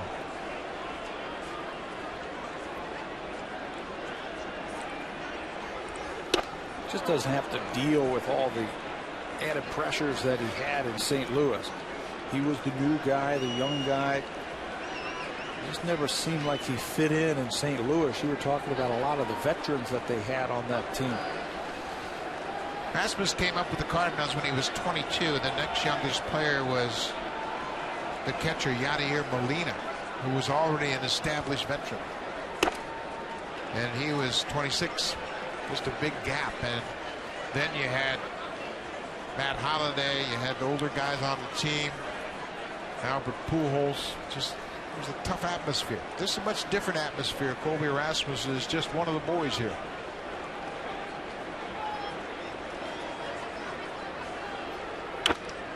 Fights that one off. Rasmus was instrumental in some of the outfield drills that Torey Lovello used in spring training. They had a very interesting drill. I watched him use the Ponza machine. It's like a pitching machine. It shoots balls into the air. Rasmus suggested to Lovello that they throw 3 balls at the same time to the same outfielder, and they had to catch all 3. They had a lot of fun during that drill. Rasmus pulls it, gloved by the Gold Glover. Adrian Gonzalez, a 3-time Gold Glover, makes a good play to end the fourth. Now it's time for a Blue Jays Central update. Here's Jamie Campbell and Greg Zahn at the begin with Hazel May. Hey, Buck, there certainly was no shortage of offseason controversy for David Ortiz and the Boston Red Sox. One of the biggest was the turmoil in the clubhouse while the team was in a free fall. Apparently, members of the rotation were drinking alcohol and eating during ball games. Now, they were not pitching that day. I asked one of the leaders, Ortiz, about that controversy this past spring. Every clubhouse have beer for the guys after the game or whatever, you know, and food, you know what I'm saying? Yeah, there was some guys having it during the game, yes, but those guys, they wasn't even in the game, you know. I'm not saying that what they were doing was the right thing to do, but what I'm trying to say is that it wasn't affecting us in our performance on the field. Now, I can't tell you there was no beer or fried chicken for Ortiz, who told me that after an off-season visit to his doctor revealed high levels of cholesterol, Ortiz quickly ramped up his diet and exercise. And as you see him trot back to the dugout here, he's shed 20 pounds, and maybe the weight loss has helped him so far this season. 5 for 12 with 2 doubles and 2 RBIs in the series versus Detroit. Buck, we're going to have to start calling him Medium Poppy from now on. Back to you guys. I don't know if he's quite medium poppy just yet. He's still a big man, but boy, he looks good. He is in great shape. And I know, Pat, both you and I played late into our careers, and you have to work more the older you get. And David Ortiz has certainly done that. Yeah, you get to 30 years old, and you're considered old in this game. So you've got to put the work in the off season and prepare. It's a long season. Ortiz does look good. Cody Ross late on a fastball. Cody Ross now 31 years old. Interesting makeup for this ball club. A lot of new faces, and trying to get an idea. Carl Crawford is a regular left fielder. He is rehabbing. He stayed down in Fort Myers, hoping to get into an extended spring game soon. He had wrist surgery and just hasn't progressed well enough to get into a rehab game just yet. He's had that problem the last 4 or 5 seasons, and it usually goes away in the off season. But when it came to spring training this year, they were doing some bunting drills, and he aggravated it once again, and basically didn't have any spring for the Red Sox. They're hoping that he can come back the first part of May. And that's very optimistic. Or he is a guy that uses his hands very aggressively hitting, and it's going to be a while before he is ready. Breaking ball in the dirt. That one gets away from Aaron Sebia. Alvarez came out of his delivery a bit, spun out toward the first base foul line. Looked like he was trying to force that breaking ball to the outside corner instead of just throwing it there.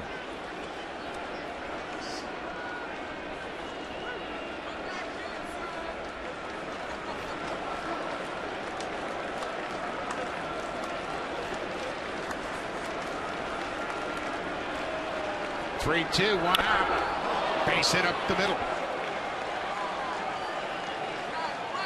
Just the second hit of the game for the Red Sox. This copyrighted telecast is presented by authority of Rogers Blue Jays Baseball Partnership. It may not be reproduced or retransmitted in any form, and the accounts and descriptions of this game may not be disseminated without the express written consent of Rogers Blue Jays Baseball Partnership.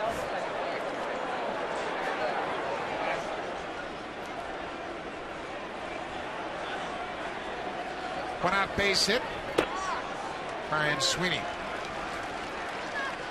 grounded out the third, his first time up. Infield straight away with Sweeney at the plate. Middle playing at double play depth. Blue Jays have turned one double play. That was back in the second. And with that good sinking fastball that Alvarez has, you can see the outfield. They think that Sweeney is going to hit the ball the other way. He's gotten off to a very good start. There's Rasmus playing him, shading him to left center. Cody Ross at first. Ball is lifted down the left side. That'll be a fair ball and bounces into the seats. A ground rule double. Back-to-back hits for the Red Sox here in the 5th. Get right on cue. That is why they are playing him the other way. Waits on the ball nicely, and Alvarez elevates this pitch. A lot easier for a batter to reach it. An inside-out swing, and there's English on that ball, and it ricochets into the stands for a ground rule double. Ross is at third. Sweeney at second. Santalamacchia was robbed on a fine defensive play by Kobe Rasmus. Sharply hit at the first baseman. Lind does a great job of keeping his eye on Cody Ross at third while he went to the bag. Ross could have forced the issue, breaking quickly because Lind was deep. You know, some indecision right there by Cody Ross, the runner at third base. Right there, the ball's hit sharply right at Adam Lind, and you're right, he kept his eye on the runner. And Ross not real sure what he wanted to do there, and he froze just for a second, and by that time it was too late. Red Sox playing make the ball go through. He had thoughts of it. Or once you hesitate, you're better off just to hold your ground. Still have 2 runners in scoring position with 2 outs. First pitch strike to Mike Aviles. He struck out his first time up. Aviles a very dangerous hitter because he can hit the ball the other way. Hitless his first couple of games, and then yesterday had a double to the opposite field. Boy, there's that new slider. Just a little bit of break right at the end. Looks fastball until it gets into that hitting zone. And that's the key to that slider. It's a late breaker. When you throw a lot of fastballs early in the game, you start putting fastball in the minds of the hitter. He's in a good spot, too, down and away. 0-2, 2 outs. Off the end of the bat, Laurie gets a big hop. Alvarez gets out of it. He's not pitching like a 21-year-old. Second and third, he gets out of it. Defense has been tight all night long. Escobar, Johnson, Bautista when we come back.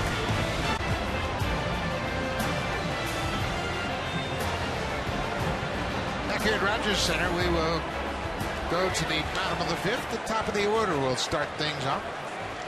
Both pitchers have done a good job tonight. There have only been 6 hits in the ball game, 3 apiece. But the Blue Jays have scored 2 runs. Eric Thames, Colby Rasmus enjoying the night. Thames getting the night off with Dubron starting. He will figure to be in the lineup tomorrow against Daniel Bard. Keep that bat ready. Still might need him tonight.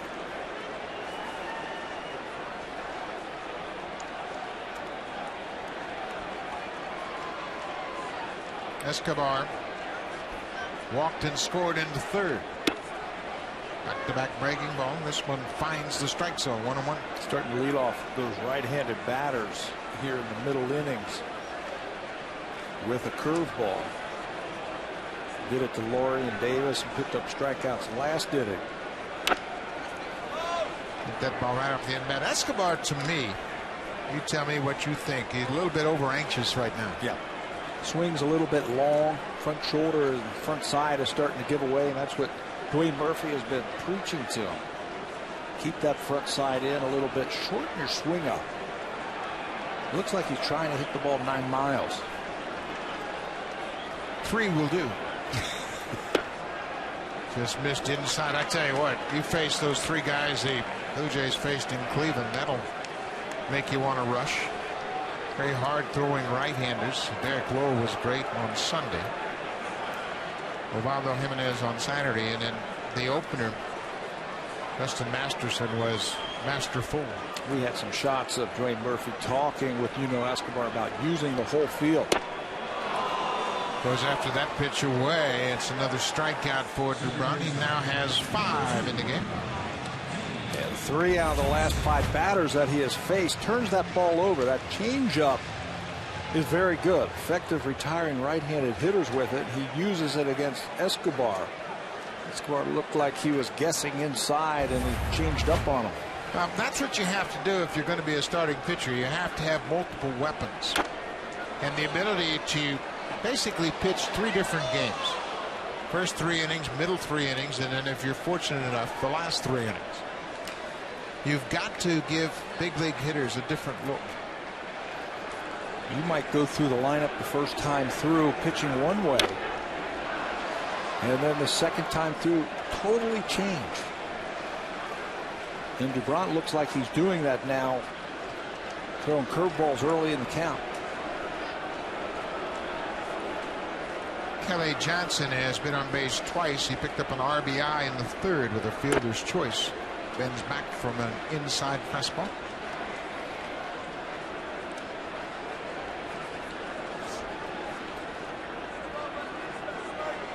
Felix DuBron making just his 4th big league start.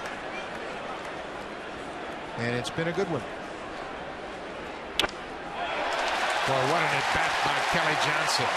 That was a good curveball. With 2 strikes, he stayed on it. Another good 2-strike approach for the Blue Jay hitters. Johnson knew that he was going to go down and away with a breaking ball after he stood him up with a fastball, so he stays right on it. Doesn't pull off, doesn't give in. Looks away and bangs it right back through the middle. To the dismay of Mr. Felix DuBron. He knew he made a good pitch. He made a real good pitch, and you put a ball like that down and away to a lefty hitter, and you figure to get it out. He had the duck out of the way, and now the big man comes to the plate. Bautista 0 for 2 so far.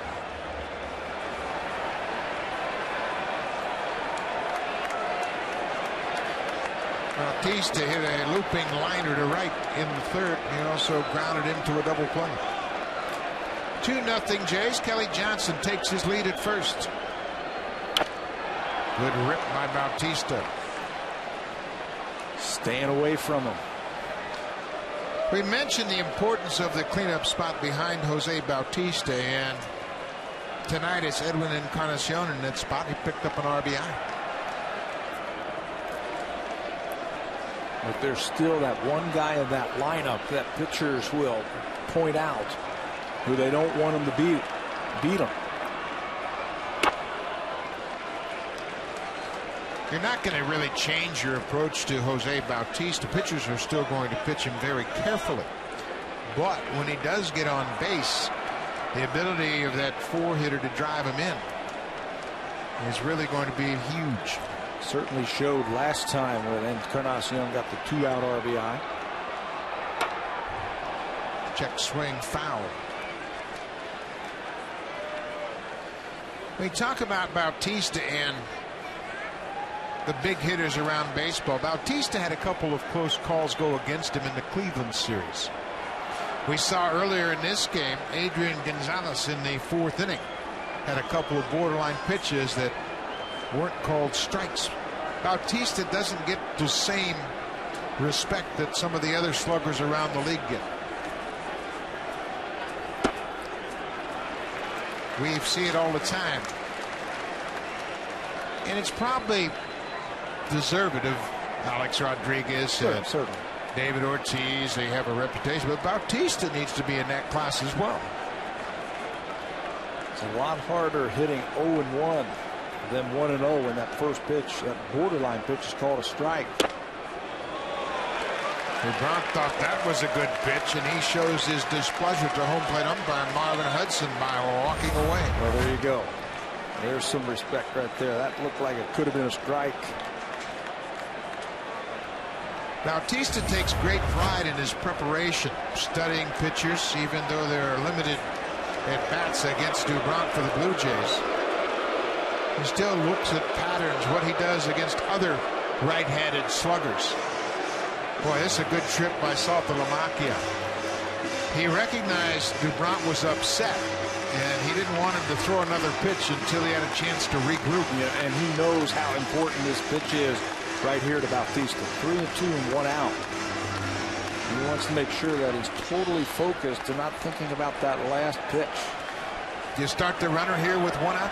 Why not? I would. Why not? Put him in motion. Kelly Johnson at first base. There he goes. Bautista drives it down the right side, but it slices into the seats. Why do you think it's a good move to start the runner here? Well, I think Bautista, he grounded into a double play his first time up 4-6-3. I think it also shows that you want to put the pressure on them. You're up by 2 runs and just show the Red Sox that you're not going to lay back. You're going to push the envelope, create things, make things happen. Red Sox have a powerful lineup. Kelly Johnson running again. Bautista pops it up on the infield. Drifting into foul ground. Euclid near the coach's box. Makes the catch. Bautista's retired. This is the first game of a long homestand here in April. The Red Sox 2 more games to finish out this series. Tuesday night, Wednesday afternoon. Then the Orioles will come in town over the weekend. Friday, Saturday, Sunday, April 13th, 14th, and 15th. Tampa Bay, after an off day, will start a 3-game series on Tuesday. And then after a road trip to Kansas City and Baltimore, the Seattle Mariners will finish out the month of April. Call the Blue Jays directly at 416-341-1234. Log on to BlueJays.com or stop by at most Rogers Plus locations. Edwin Encarnacion goes after that first pitch from Dubront. Edwin picked up the RBI in the 3rd. He now has 4 for the season. Kyle Drabek will go to the mound and make his first start of the season. He'll be opposed by Daniel Bard tomorrow night. And if you like good left-handed pitching, how about Wednesday afternoon? Ricky Romero will toe the rubber against John Lester. John Lester has been sensational against the Blue Jays the last couple of years. Romero finally got to beat the Red Sox last year after having trouble with him a couple of years ago. Ball and a strike. Good rip by Encarnacion. Edwin really didn't get uncracked at the plate for a long time last year. Didn't hit his first home run until May 29th. Span of 140 at bats. And he's a power guy. He ended up hitting 17 home runs. Started weighing on him, I think. You know, it's too early in the season right now. You get into May and then the end of May and you haven't gone large. Start thinking about it. He thought he had his first home run of the season on Saturday, in the opener when he hit that ball off the top of the fence. That was on Thursday afternoon. We all did. You and I. Edwin thought he got it. The left fielder, I think, thought he got it, but the wind knocked it down. 2-2. There goes Johnson. Strike 3 call. Dubront catches the inside corner. He strikes out 2 in the inning. He has 6 in the ball game. The inside fastball gets Encarnacion. Jays still lead it 2-0.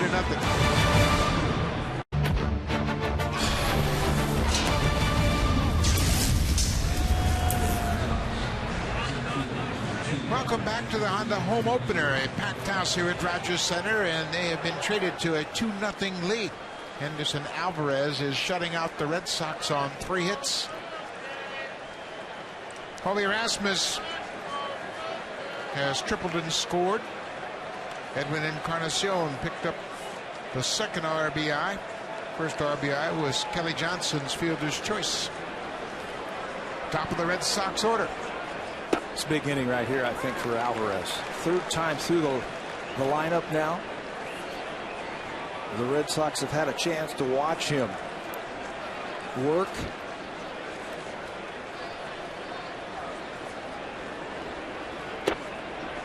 Well, what a combination. A first pitch breaking ball for a strike and then the changeup. as a hitter, you just can't be looking for those pitches. Yeah, you can't guess along with Henderson Alvarez, who's changing it up. Now it's the big one. Where do you go? Do you go right back to a changeup? Well, he made him reach for a pitch away. Another changeup at 82 miles an hour. The veteran Darren Oliver starting to loosen up behind Henderson Alvarez. Oliver has made 2 appearances so far. For a couple of innings.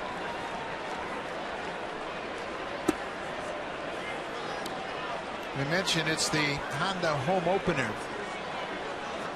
It's a sellout, 48,473 in attendance. And they've been treated to a good one. 1-2. Bouncing ball. Alvarez is a terrific fielder and a great athlete. Makes an easy play of it.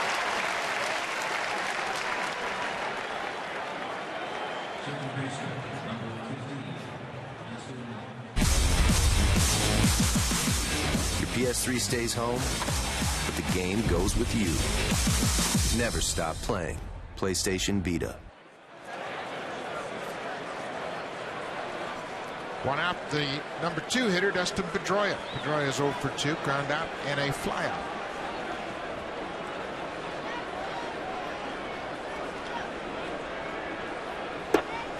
Breaking ball. Pedroia looked to be taking all the way. He knows his job. They're down by 2. He's got to get on base. Pedroia is now in his 6th season. Hard to believe that he has been with the Red Sox that long. We talk about somebody getting the most out of his ability. Came up 2006, played in 31 games, and then became the regular in 2007. Type of player who comes to the ballpark every day. And he's first. Yeah, he's always out on the field before everybody else. But it's almost like he's trying to prove to you every single day that he belongs here. He certainly does. But he's got that edge about him, the way he plays the game. Doesn't take anything for granted. High fly ball. Davis on the run at the track, looking up. Home run, Dustin Pedroia. He's got some pop. 21 home runs a year ago, and it's a 1-run ball game. Now, this is his first one of this year. We were talking in the first inning about Pedroia being possibly the best high ball hitter in the American League. They want the ball down, and it's up. And with that slide uppercut that Pedroia has, he drives it right out of the ballpark. Watch this swing, how he just keeps that bat up there and doesn't miss it. Alvarez knew it too. Right up in his happy zone, and he took care of it. I mentioned 27 home runs. Only Bobby Doerr, the Hall of Famer, is the only other Sox second baseman to hit more home runs in a season than Dustin Pedroia. Pretty good company. Combining that power and speed, he had 26 stolen bases last year too.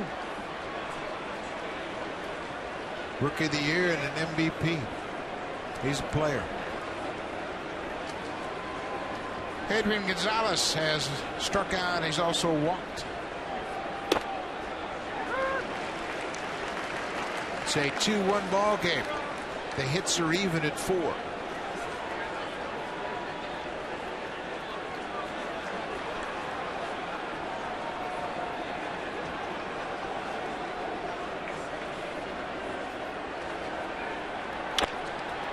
Bouncing ball.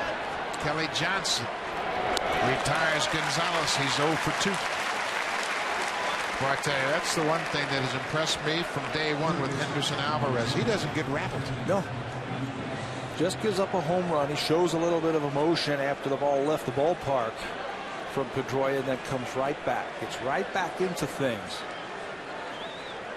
Gets a strike on Gonzalez and then retires him. 90 pitches now for Alvarez.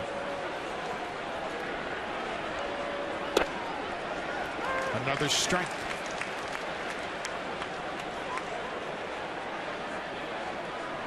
If he can get Euclid, this will probably be his last batter.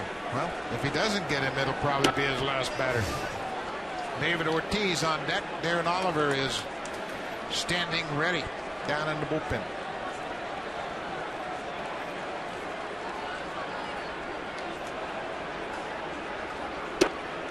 What a pitch. Boy, a comeback fastball starts off the plate outside.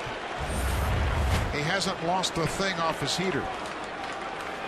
Right into the glove of Aaron Sebia, and it was down and away.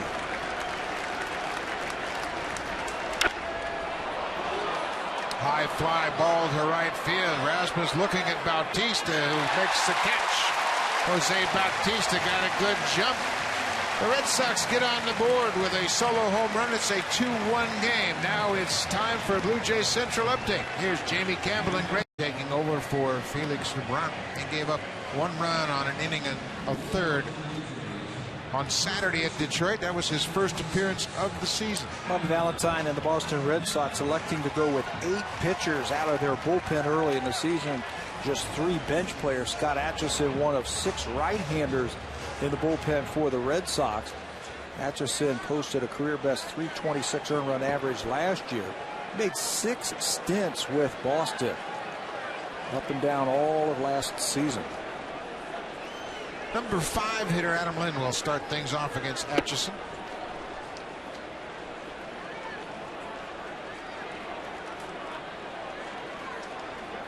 Lynn facing Atchison for the first time. Boy, what a job. Henderson Alvarez pitched out of a tough jam in the 3rd inning. Stranded a couple after a single and a double. That was actually in the 5th inning with 1 out. There's a good breaking ball from Atchison. In the 5th inning, Cody Ross singled, and then Ryan Sweeney doubled. Jared Saltalamacchia was retired on a ground ball, and Michael Vilas, Red Sox left 2. And fouls it up. And it's early in the season. John Farrell has said he's going to watch the pitch count and load that he puts on these young starters in the month of April. And they have an extra arm down in that bullpen. Aaron Laffey was added to the roster. Joe Carreño was sent out after the game on Sunday. Aaron Laffey, the left-hander, is now added to that complement of lefties. There are 3 left-handers in the Blue Jays bullpen now to go along with the 5 right-handers. And they'll go with 4 starters now for the next 2 weeks or so, with off days. And in that, it seems like as they mapped it out, they only need 4 starters, and they'd like to have that extra arm down in that bullpen. 2 balls, 2 strikes. Just outside. Full count. Hazel May's been working hard. Hazel's with some special guests. I'm telling you, the megastars are out tonight. We have the judges from the hit city TV show Canada's Got Talent. To my far right, the talented and very creative Stefan Macchio, the beautiful Misha Bruger-Gosman in the middle, and the legendary Martin Short right to my right. Misha, let me start with you, Misha. Hit TV show, congratulations to all 3 of you. For the handful of people living under a rock, give us up to speed on what the show's all about. Well, listen, we went coast to coast listening to and seeing a lot of Canada's talent. So much variety. Canada definitely has talent. And now we're down to the semifinalists. And tonight, by now, people will know that we've got 2 more semifinalists on our hands. Speaking of talent, Stefan, not only are you a judge, but you wrote the new Blue Jays theme on Sportsnet. Congratulations. Tell us about creating something like that. What goes into that? What goes into it? You actually, a bit of luck with the inspiration. You know what? I just think baseball, and out comes this. You drink this magic potion, and a theme comes out. Boy, just like that. Martin Short's nodding. Yeah, I do that too. I say the iconic and legendary Martin Short. The whole world loves you. How difficult is it for you to say no to some of these talented acts? You know, it's kind of heartbreaking to say no to, especially when you know that they so deeply believe that they are you know, what it takes to be a star. But unfortunately, it's a contest, and you just have to keep thinking, if you say yes to everybody, then there's no winner. Somewhat hard to say no to. I mean, some of them are not. There was an 800-pound contortionist who his act was trying to get through a hula hoop. That was easy. You're saying that was one of the easier ones, correct? To say, yeah. One girl just read the lyrics of Evergreen. That wasn't tough. Yeah. One girl just got up there and belched. That was an easy buzz, and not in a good way. And not in a good way. I thought that was a gift. I can't see that. All right, so no contortionist and no belching, Buck. Thank you to Martin and Stefan and Misha. Canada's Got Talent. Be there or be square, people. Buck, back to you. Great job, Hazel. A 1-2-3 inning for Scott Atchison. We'll go to the 7th. The Blue Jays clinging to a 1-run lead. The Boston Red Sox, 6 innings, 4 hits. The only run was the solo home run by Dustin Pedroia in the top of the 6th. 95 pitches overall. A great performance in his first start of the season. Yeah, shut him out last time he faced him over 6 innings. The only mistake here, the home run by Dustin Pedroia. 2 strikeouts, a lot of good movement on his pitches. He seemed to be in command, and he threw strikes, and when he got himself in trouble, he kept his poise and got out of it. He will give way now to Darren Oliver, the veteran. A couple of left-handers scheduled to bat this inning, so Oliver's going to come out of that bullpen. And John Farrell's first guy, the veteran, he's been good. Mixes all his pitches, throws strikes. 3rd appearance of the season for the 41-year-old left-hander. Throws a first pitch strike to David Ortiz. These two know each other well. Ortiz 3 for 13 in their head-to-head matchups. Nothing like 0-2. Come right into a ball game and don't give the hitter a chance to get a read on you. Yeah, don't think about anything. Just go out there and pump strikes in there. And he can do it with a couple of different pitches. Good fastball that he'll spot in and out. He's also got a good late breaking ball. Tried to catch the outside corner with that fastball. Oliver's been a very good pitcher the last several years, pitching against tough left-handers like Ortiz.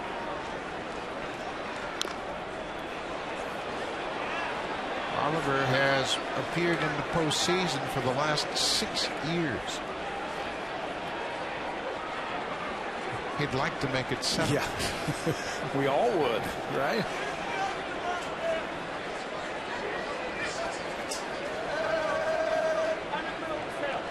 He went to the postseason with the Mets in 06, then 3 straight years with the Angels. In the last 2 seasons, he was part of that terrific Texas Rangers ball club.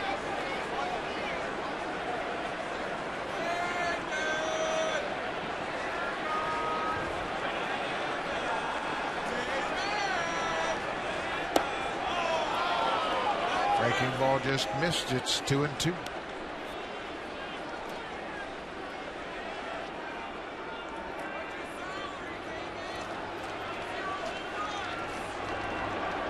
Top of the 7th inning. A 2-1 ball game. Ortiz drives this the opposite way. Eric Thames, who came on as a pinch hitter, is now positioned in left. Ortiz with a couple of opposite field base hits tonight. He's 2 for 3. Take what they give you. A couple of strikes on David Ortiz. Big hole on the left side of the field. Stays right with that. Dave Baggett was telling me that David Ortiz, when he's hot, he'll stay on that ball a lot longer and drive the ball the other way. Cody Ross. First pitch strike right in on the inside corner. Darren Oliver's been in the big leagues since '93. Came up with the Texas Rangers, so he's pitched against everybody. Cody Ross has an at-bat against him. This time he fights it off. Oliver again is ahead. These pitchers who have been in the game that long, Jamie Moyer, Darren Oliver, they've seen everything. They don't get excited about any situation. They've been in games like this. No panic. Young players can learn a lot from pitchers who've been around like this. Tried to catch that outside corner. 1-2. Darren Oliver was a starting pitcher when he first came up to the big leagues. He appeared as a relief pitcher his first 2 seasons and then became a starter in '96. Made 30 starts for the Texas Rangers and won a career high 14 games. He went 14-6 that year. If you are left-handed and you've got a good breaking ball and you throw strikes. Off-speed pitch. Ross arguing that he foul-tipped it. Aaron Sebia hangs on, first down of the inning. You can pitch forever. And that's what Darren Oliver does here. A breaking ball out of the strike zone. Expands it with 2 strikes to Cody Ross, who's hit the ball hard twice. Timing messed up just a little bit on that curveball. 1 out. Ryan Sweeney. Sweeney had a 1-out double back in the 5th. Well, how about Oliver coming right at him? You don't give hitters a lot of information if you come out of the pen. You're better off throwing strikes, pound that zone.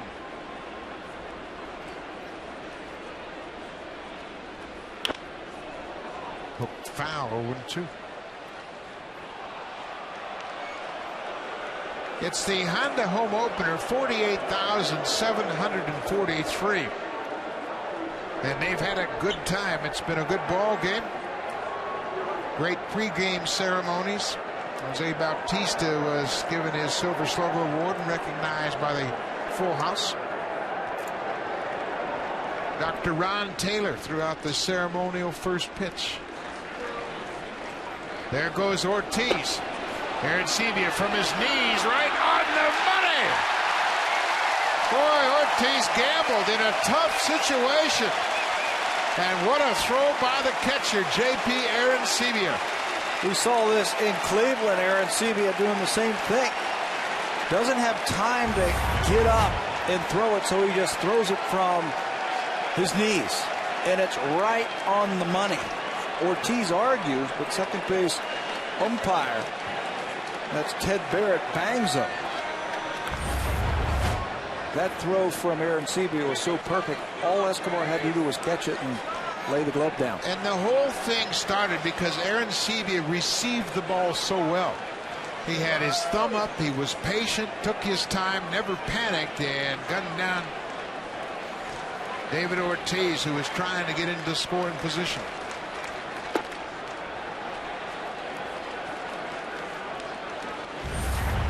Surprising. Blue Jays playing behind Ortiz, trying to catch him by surprise. That throw a little bit in the runner, and it works out beautifully for the Blue Jays. 2-2, 2 outs. Sweeney stays alive. Boy, how about the defense tonight for the Blue Jays all around the diamond? Escobar started a terrific double play to end the second. Kelly Johnson had to take a wide throw, still took his time, made the double play throw to first. Colby Rasmus with a diving, sliding catch in the 3rd inning. Takes a hit away from Jared Saltalamacchia. Adam Lynn made a good play on Saltalamacchia in the 5th. Popped up. Or he'll give it a look, but it's out of play. Adam Lynn with runners at 2nd and 3rd got a hot shot right at him. Looked the runner back at 3rd and went to the bag to retire Saltalamacchia. Had to backhand that ball and then keep his eyes on the runner. And Ross was not able to score from 3rd base, less than 2 outs. Defense is huge in a close ball game. Sweeney's putting up quite a battle.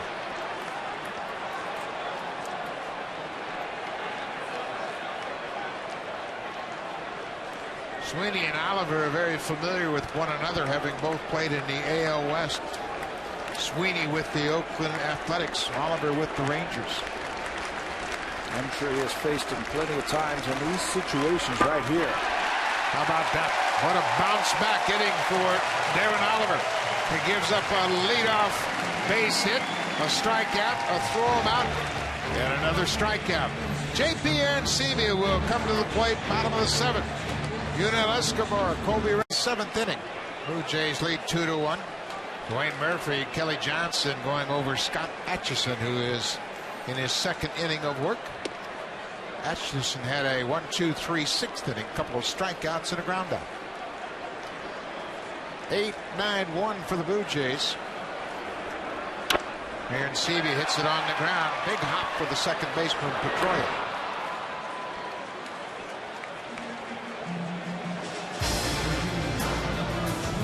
The all-new 2012 Honda CR-V. Yeah, it does that. Honda, the official vehicle of the Toronto Blue Jays.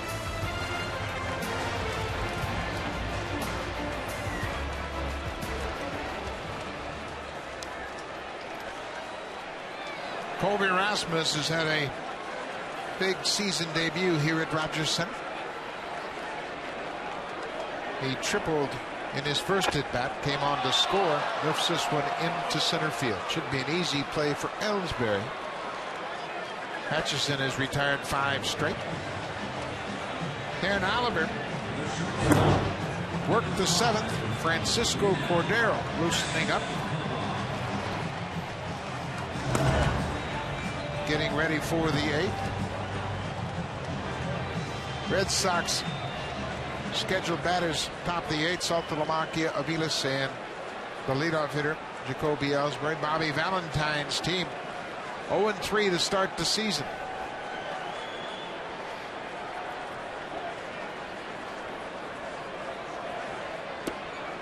They started the season 0-6 a year ago.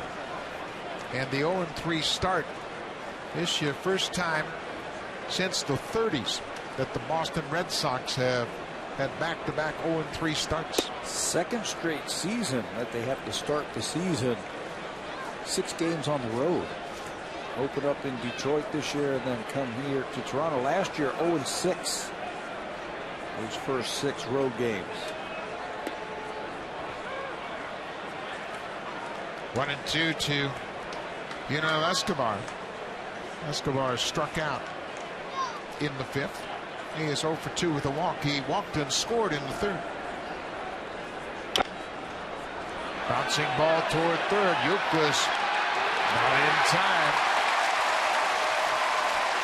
Escobar, a little chopper to 3rd, gets a 2-out base hit here in the 7th. Maybe that'll get him going also. Youkilis playing back deep. Ball just tapped right on the dirt, and Escobar hustles down that line, and Youkilis just doesn't have enough on it, just can't get there quick enough. Watch Escobar, he's smelling base hit right here. He's only had 2 of them so far this year. This is number 3. Looks like a line drive. Feels like a line drive when you're scuffling.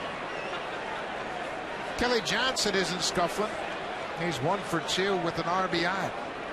He walked into 1st, had a fielder's choice back to the pitcher's mound, and Dubront threw late to home, and that allowed Colby Rasmus to score from 3rd. And then he had a terrific pitch from Dubront in the 5th and lined it into center field. Good combination for John Farrell if he wants to start the runner right here. Kelly Johnson can put the ball in play.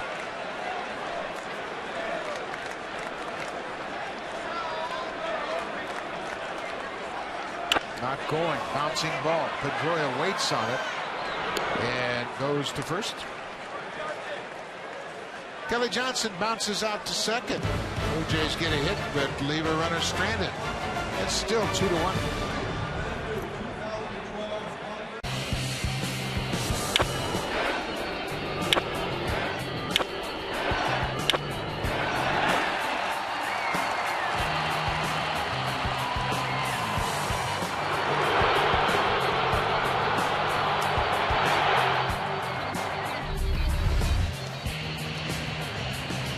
Rasmus hit his first triple as a Blue Jay. Scored a run, made a fine defensive play in the outfield. He's had a good night. He also had a good break off of 3rd base when he got there to score that run on that comebacker to the mound by Kelly Johnson. Francisco Cordero, his 3rd game of the season. This is where John Farrell has penciled him in this year, the 8th inning in front of Sergio Santos. And it's nice to have a veteran like Cordero with his 327 saves setting up Santos. Sinks the balls, got a good slider, doesn't he? get rattled when he is out on that mound. You can see he's a little bit different type of pitcher now. Ground ball percentage, 83% of the balls are on the ground when Cordero's in the game now. And that's good news for the Blue Jays because their infield defense has been outstanding. Cordero had support by the infield defense on Saturday when he closed out the Indians in the 12th inning. Brett Lawrie made a terrific defensive play, ranging wide to his left on a hot shot by Shelley Duncan, turned it into a force out at second and saved a run. Next batter grounded out to end the ball game. Saltalamacchia cues it off the end of the bat.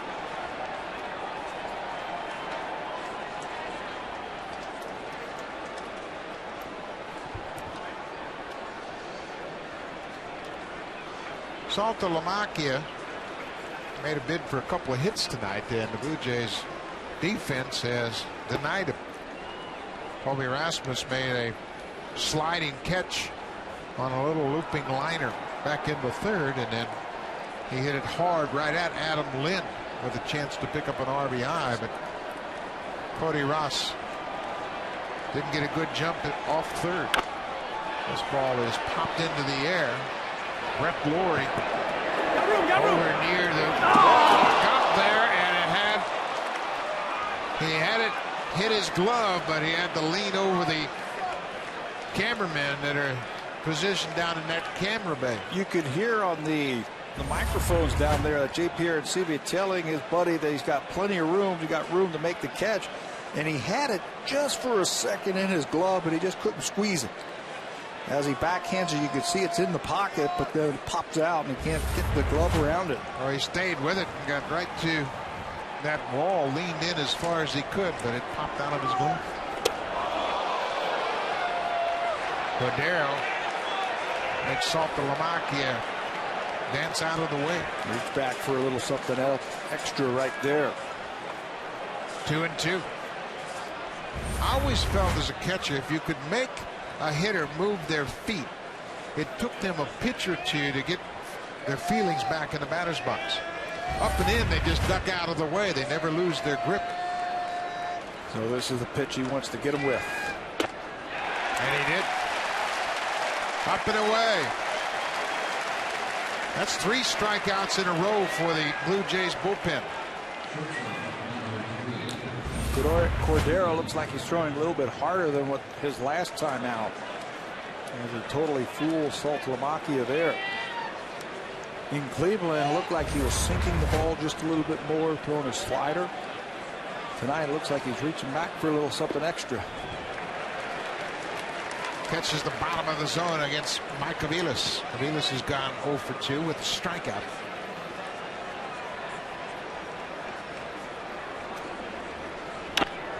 Off the end of the bat. Cordero will get to the bag in time. 2 quick outs. We'll be right back here tomorrow night at Rogers Center. Kyle Drabek will make his season debut.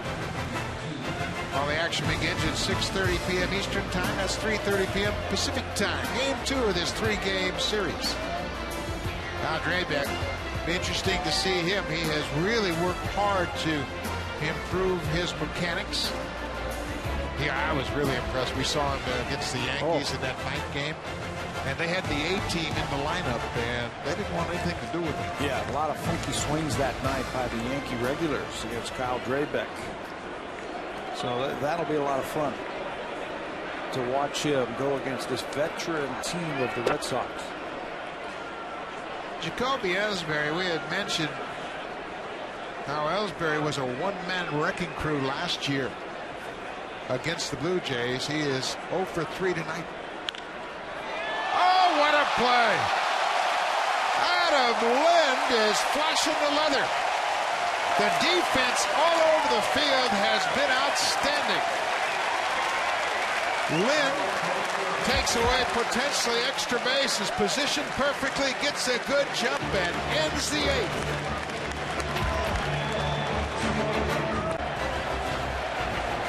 A whale of a ball game here at Rogers Center to start the home schedule.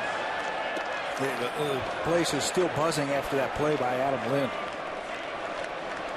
Jose Bautista has been held hitless. He's 0 for 3. Popped into right. Easy play for Ryan Sweeney. Brett Lawrie talking about this defense. I tell you what, he doesn't let anybody rest. When he gets in the dugout, he's talking to somebody. Whoever he's standing here now is describing how he leaned over into that camera base and I had it, and that cameraman knocked it right out of my glove. He was covering up and everything. Yeah, it's the cameraman, right?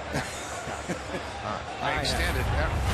He won't miss the next one. I tell you what, this is some fun team. They have a good time. They play hard. John Farrell and the coaching staff did a terrific job of letting the players have a good time in the spring, but at the same time, they paid attention to detail right up to the last day. And worked hard every single day. The drills that they did in spring training were all done at game speed. And it certainly carried right into the games. How many spring trainings have you been to where players just kind of look at it and say, oh, what are we doing this for? It's the end of spring training. That wasn't the case with the Blue Jays. And it starts with the veterans. The veterans have to buy into it and go after it just like they're young players. There's no better team player than that guy right there, Jose Bautista. He's the reigning two-time Major League leader in home runs, and he is the leader of the pack when it comes to fundamental drills. Encarnacion off the end of the mound. Big hop for Aviles. 2 outs here in the 8th.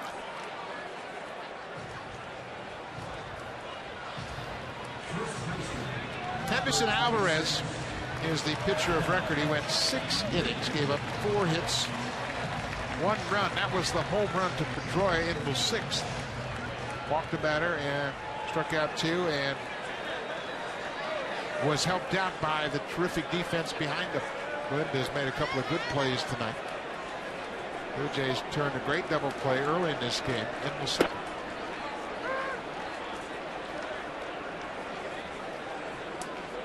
Lynn didn't focus as much this spring on his defensive play at first.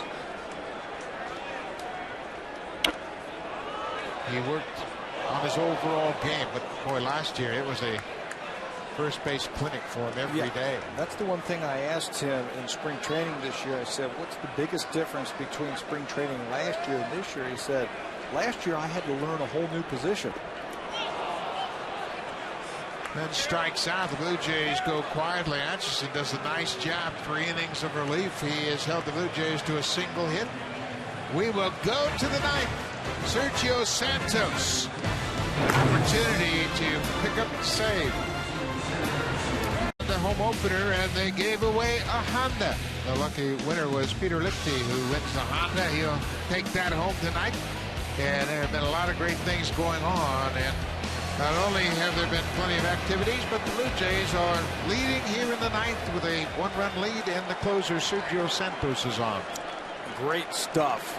Blew a game in Cleveland after giving up a home run on a high fastball. Santos right back out there. He possesses a very strong fastball, 96, 97 miles an hour, with a good slider. Dustin Pedroia jumps on the first pitch, a high fastball. Eric Thames quickly off the wall. Here's the throw to second, but it's not in time. Dustin Pedroia, one of the best fastball hitters in the game, wasted no time going after that high fastball from Santos. Another one that is up. That's the same type of pitch that he homered on back in the 6th inning. A fastball in. Aaron Sebio wants it away, and it's up and in. And somehow Pedroia is able to keep that ball fair. A lot of times those balls like that, they hook them foul. This time he keeps it fair, and if the throw was on line, they had a shot. But Johnson has to move a little bit, and Pedroia slides in with the leadoff double. Pedroia represents the tying run. Adrian Gonzalez. Gonzalez is 0 for 2 with a walk. Way inside.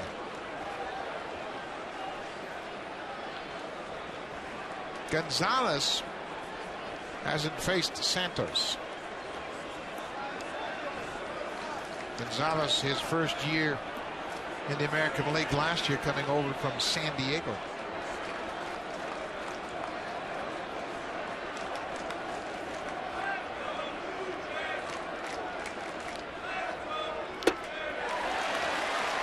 That's a changeup that Santo really worked on this spring. I think he needs that to complement that good fastball. Throw with good arm speed, good arm action. And it'll keep those hitters off that fastball. This is a very good fastball hitting ball club. 1-1. Gets away from Arancibia, and Pedroia will move up.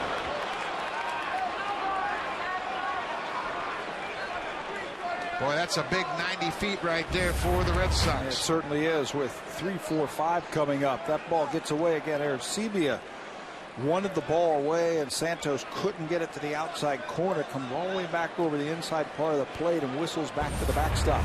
So pass ball charged to Arancibia, and that'll force the infield to come in. Infield now playing halfway. Right side is halfway. The left side a little bit more than halfway. The tying run is at third.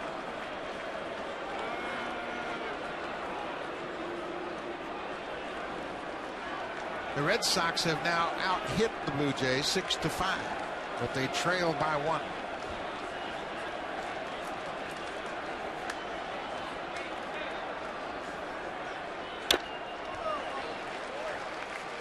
They mentioned what a good fastball hitting team this was. How about Adrian Gonzalez? This is the batting average against fastballs, and look at Gonzalez. He wears out fastballs. Yeah, a 388 average off of the fastball. It matches up nicely with Santos, and that's why that changeup in his breaking ball is going to be very important in this at bat. 2-2. Boy, Arancibia, he has been great with balls in the dirt. Did you see him get ready? He called that breaking ball and knew that if he was going to get beat, it was going to be to his right. Yeah, and he was ready for it, anticipating that ball. Look how high he is in his stance, and that'll help him to slide over and knock that ball down. Boy, that was textbook. Full count to Gonzalez. Nobody out here in the ninth.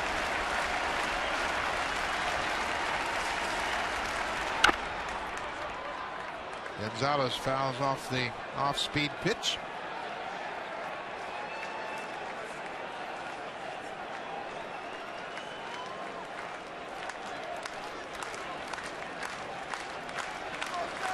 This has always been a very tough lineup. They have a lot of guys in their lineup that grind out at bats.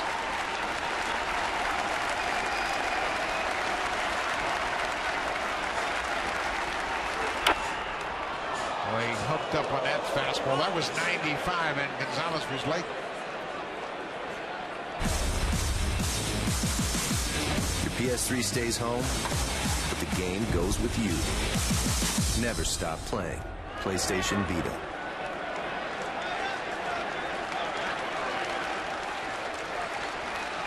Another 3-2 pitch from Santos. Lifted to left field. Pedroia is tagging at third. Thames makes the catch. Pedroia will score, and we are tied. That's that big 90 feet that you were talking about right there on that ball that went back to the backstop after the leadoff double by Pedroia. He can score easily on a fly ball by Gonzalez.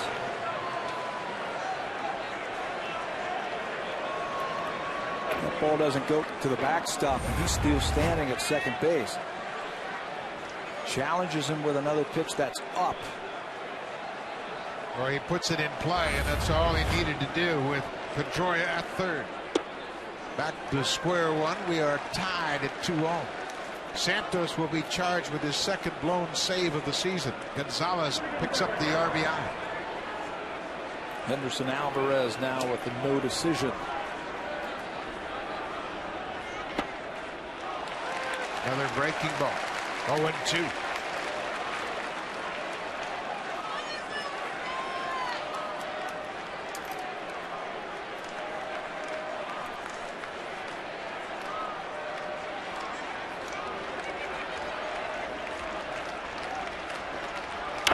Euclid stays alive.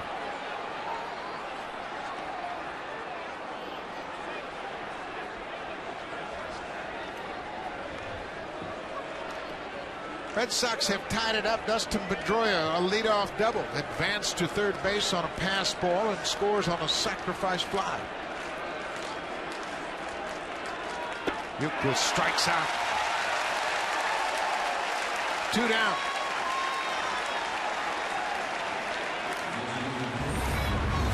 Two strikes. You possess a very good fastball, and hitters have to gear for that.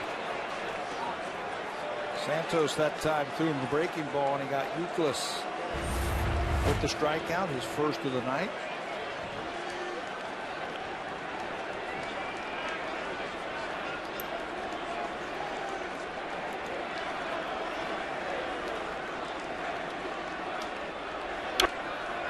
Ortiz late on a fastball. David Ortiz has a couple of opposite field hits here this evening.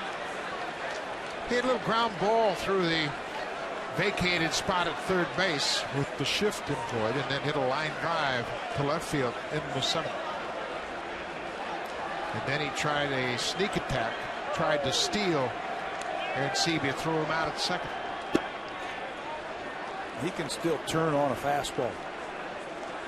There a couple of years ago, there's Alfredo Aceves now warming up for Bobby Valentine's team. A couple of years ago, they talked about Ortiz maybe losing a step or two. I don't think so.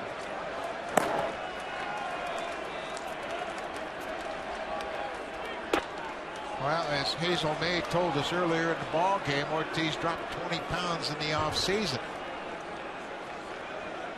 Got to trim down that kitchen.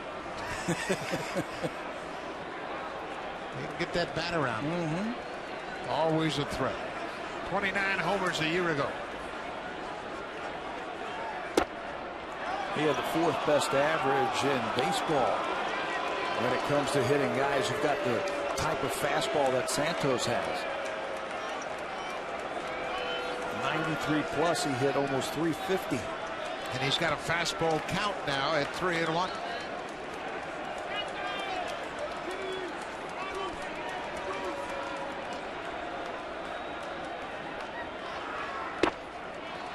He'll take the walk. So Santos came in the ball game to pitch the top of the ninth with a 1-run lead. Dustin Pedroia jumped on the first pitch from Santos for a leadoff double. Came around to score on a sac fly by Adrian Gonzalez after the Aaron Sebia pass ball.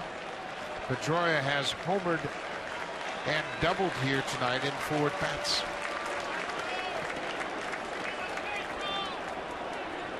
Lots of information being passed around between players. That's Dave Magadan, the hitting coach, on the right there.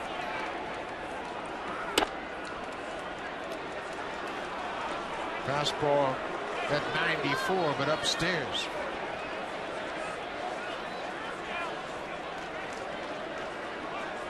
Well, the hitting coaches, they put in a lot of time with their ball clubs. Who's more of a psychologist, the hitting coach or the pitching coach? They both have about the same number of patients. Yeah, that's right. That's a good call.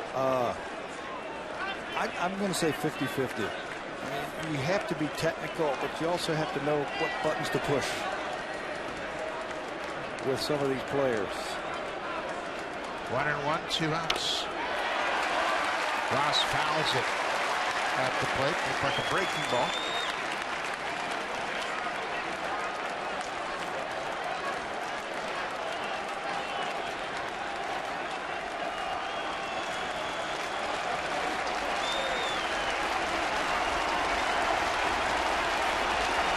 Blue Jays pitching coach, Bruce Walton. Crowd on their feet. 9th inning.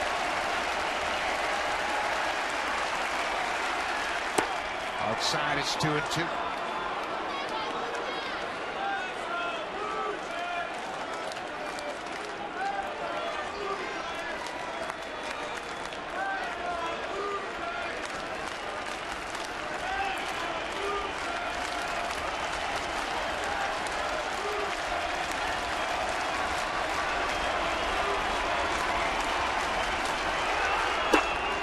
full count. That'll give Ortiz a running start at first. They haven't been holding him on, Ortiz.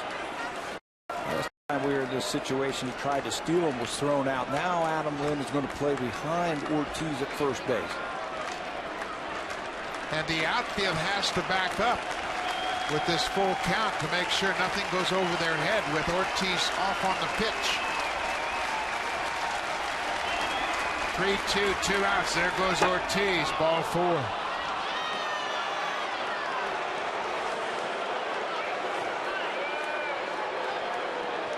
Sergio Santos in his first appearance here at Rogers Center, battling his command right now. Just pulling off of it just a little bit. You see Bruce Walton out to talk to him, just to settle him down and talk about the batter. Darnell McDonald is going to come in and pinch run for David Ortiz at second base. Put a little speed out there. Well, it's a good time to go out there and just kind of talk, calm things down, go over the strategy, how they're going to face Sweeney. So Valentine dips into his bench. They only have 3 players on the bench with 8 relievers in their bullpen. Darnell McDonald started in the game yesterday at Detroit, went 1 for 5. Brian Sweeney has a double in 3 trips. McDonald at second, Ross at first. Red Sox have scored a run here in the 9th to tie it at 2-all. Base hit right field. McDonald being waved home. Bautista's got a good shot at him. There's the throw. It gets away from Arancibia. Second runner coming toward the plate. Now he'll stop. But Lind is backing up. Bautista really got a good jump and made a strong throw to the plate, but the second hop kind of handcuffed Arancibia. Yeah, it looked like it came up on him. Good time for the Red Sox to pinch run McDonald. Scores on the base hit. Through the right side, Bautista comes up firing very quickly. Grabs it, comes up on him, and watch where the ball is. Ideally, you'd want just one hop to come up to the catcher, but when that second one hit Arancibia, it bounced up on him and that allowed the runner to score. Watch the second bounce right there. Kind of an in-between hop. It's a do-or-die play for the catcher to come up with it and then apply the tag. See, the throw got past Arancibia. Santos was backing up the play. Ross was thinking about scoring, but Santos made the play. Lind backed up the overthrow on the return. Saltalamacchia. First pitch strike. Red Sox, and it all started with Dustin Pedroia's leadoff double.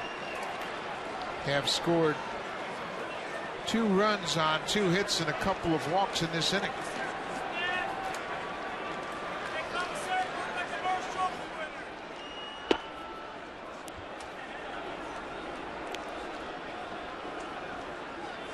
Ryan Sweeney delivering key hit. Dustin Pedroia has 2 extra base hits tonight, a homer in the 6th and a leadoff double in the 9th on the first pitch from Sergio Santos.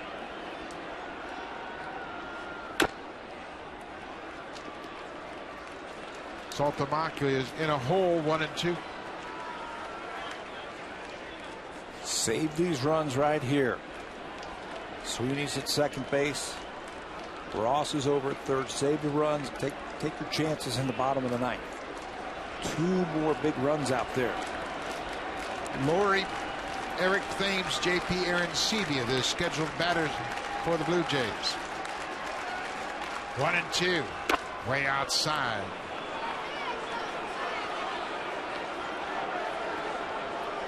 Santos has now thrown 29 pitches in the inning.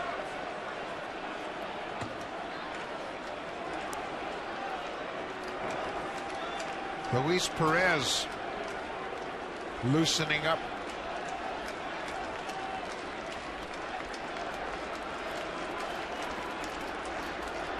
Two and two, 2 outs. Pop back over the Blue Jays dugout and out of play.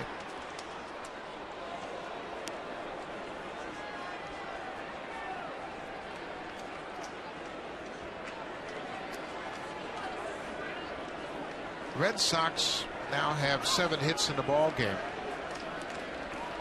John Fale called upon Darren Oliver to work the 7th.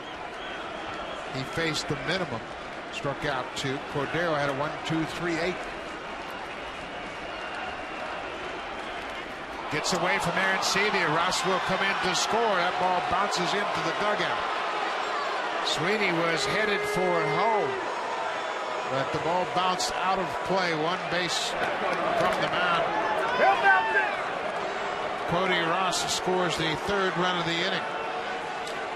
Not a whole lot you can do if J. Pierre and Sevilla on that ball in dirt. It's such a hard breaking ball.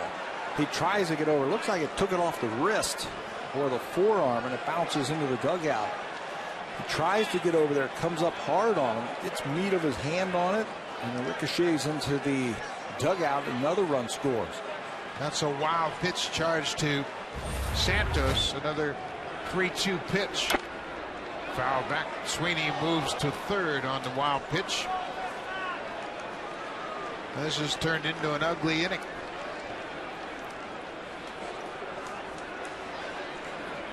Sweeney with a RBI single to right is 2 for 4 tonight. He's also doubled.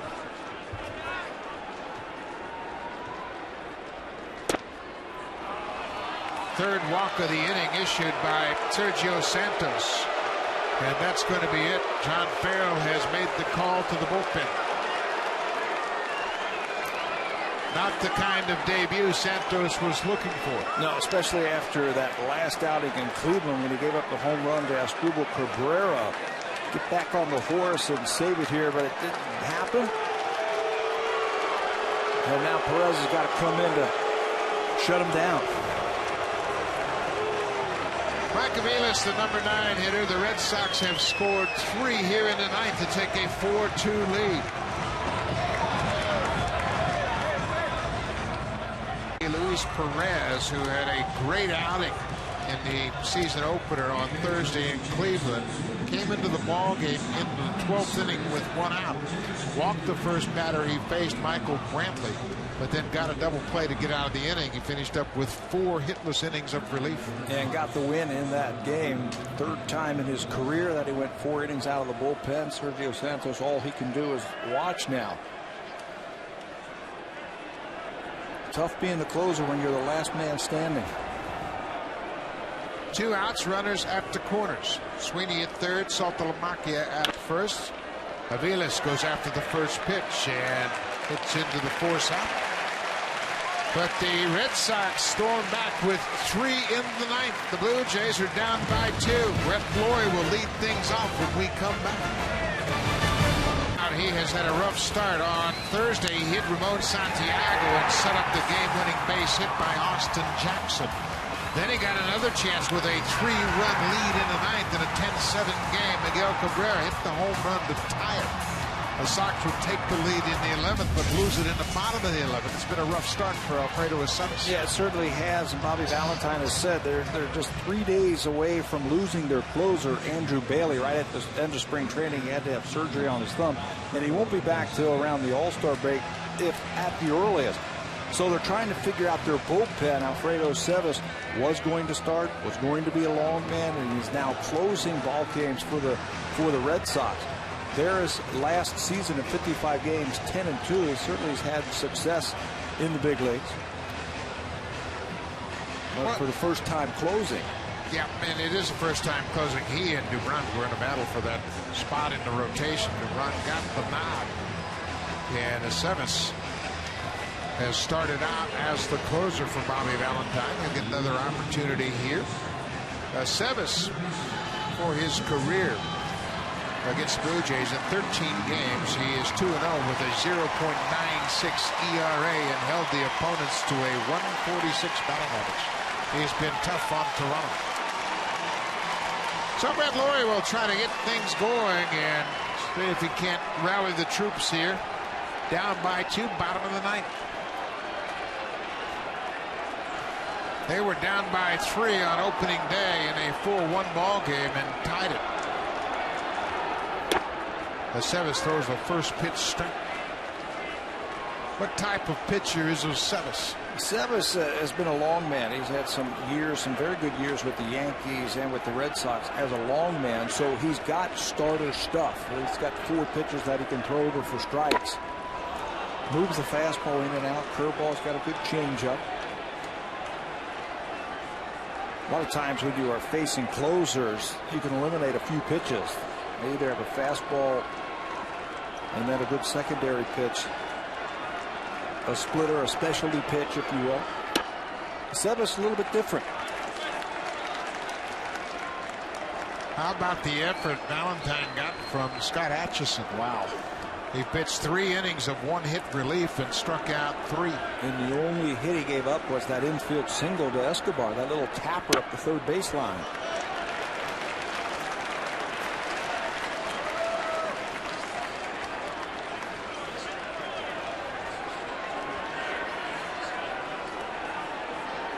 Scott Atchison in line for the W.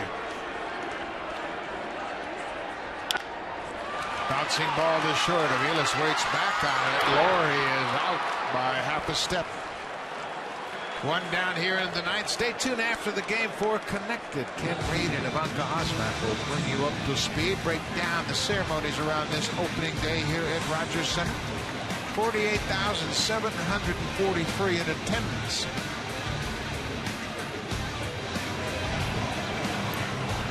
It's been a well-played game until the 9th. Blue Jays on defense were great all night long. Yeah, that was the storyline heading into the 9th inning, the way they played defense, the pitching of Henderson Alvarez. Eric Thames will bat for a second time. That was after a first pitch. Thames came on as a pinch hitter, batting for Rajay Davis in the 6th and grounded to first. Rally caps are out.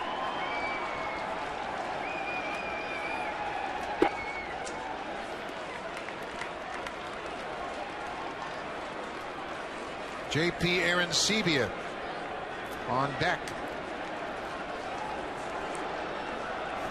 Get that first guy on. Fights it off and flavors it into the seats. Get the tying run to the plate just so you have a shot. That kind of sums up the mood here. It was festive until the top of the 9th. Blue Jays had a 2-1 lead going into the top of the 9th, and then the Red Sox rallied. And how many times have we seen their great second baseman start rallies? That's not the guy I want to see coming up in the 9th inning. I don't care what the score is. Yeah. He's going to do something to get his team going. 1 ball, 2 strikes. Dustin Pedroia with a pair of hits tonight, both extra base hits. He scored 2 of the Red Sox 4 runs.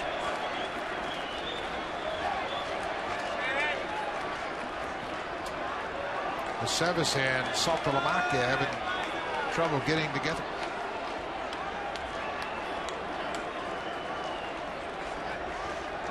Finally, they're second.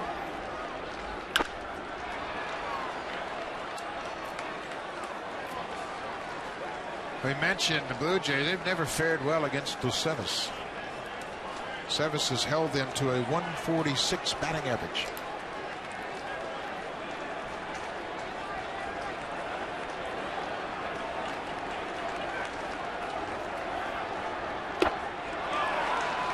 Up and away for the strikeout. He rode that fastball top of the zone. I remember him when he was with the Yankees. He'd come in and just throwing strikes. And that's the important thing that you want out of the bullpen. Good mixture of pitches. He wanted to stay away from Eric Thames. And he gets him out with a high fastball. Give you an idea of how effective Aceves has been in the big leagues. He has a 24-3 big league record. He went 10-1 with the Yankees in 2009. To have a guy like that come out of your bullpen now as a long man, a little bit different now as he's closing games because of the injury to Andrew Bailey, but a guy who comes out of your bullpen and he throws strikes, he gives you innings, settles the game down. 0-1 to Arancibia. Tried to check, and he did, according to crew chief Tim McClellan.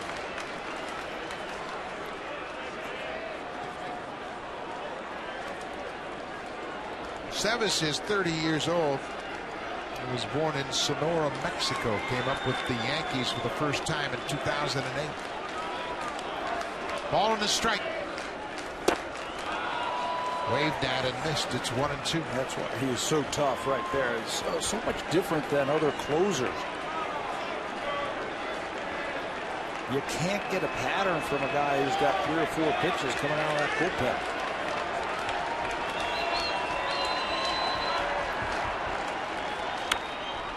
Aaron Sebia stays alive. Kobe Rasmus on deck. Rasmus has had a good night. Would love to get one more whack at it.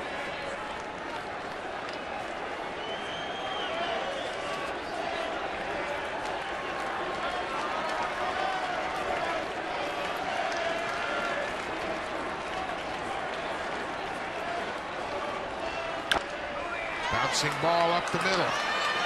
Aviles waits, throws out Aaron Sebia, and the Red Sox have won their first game of the season.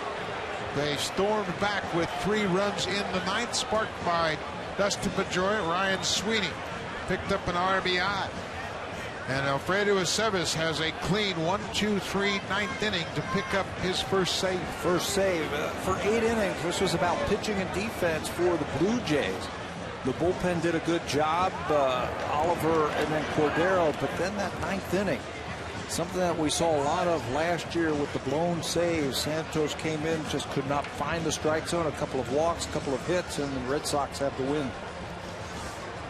Red Sox now 3-1 on the season. We'll be right back here tomorrow night. Stay tuned for Connected. Ken Reed of Aka Osback will break it all down.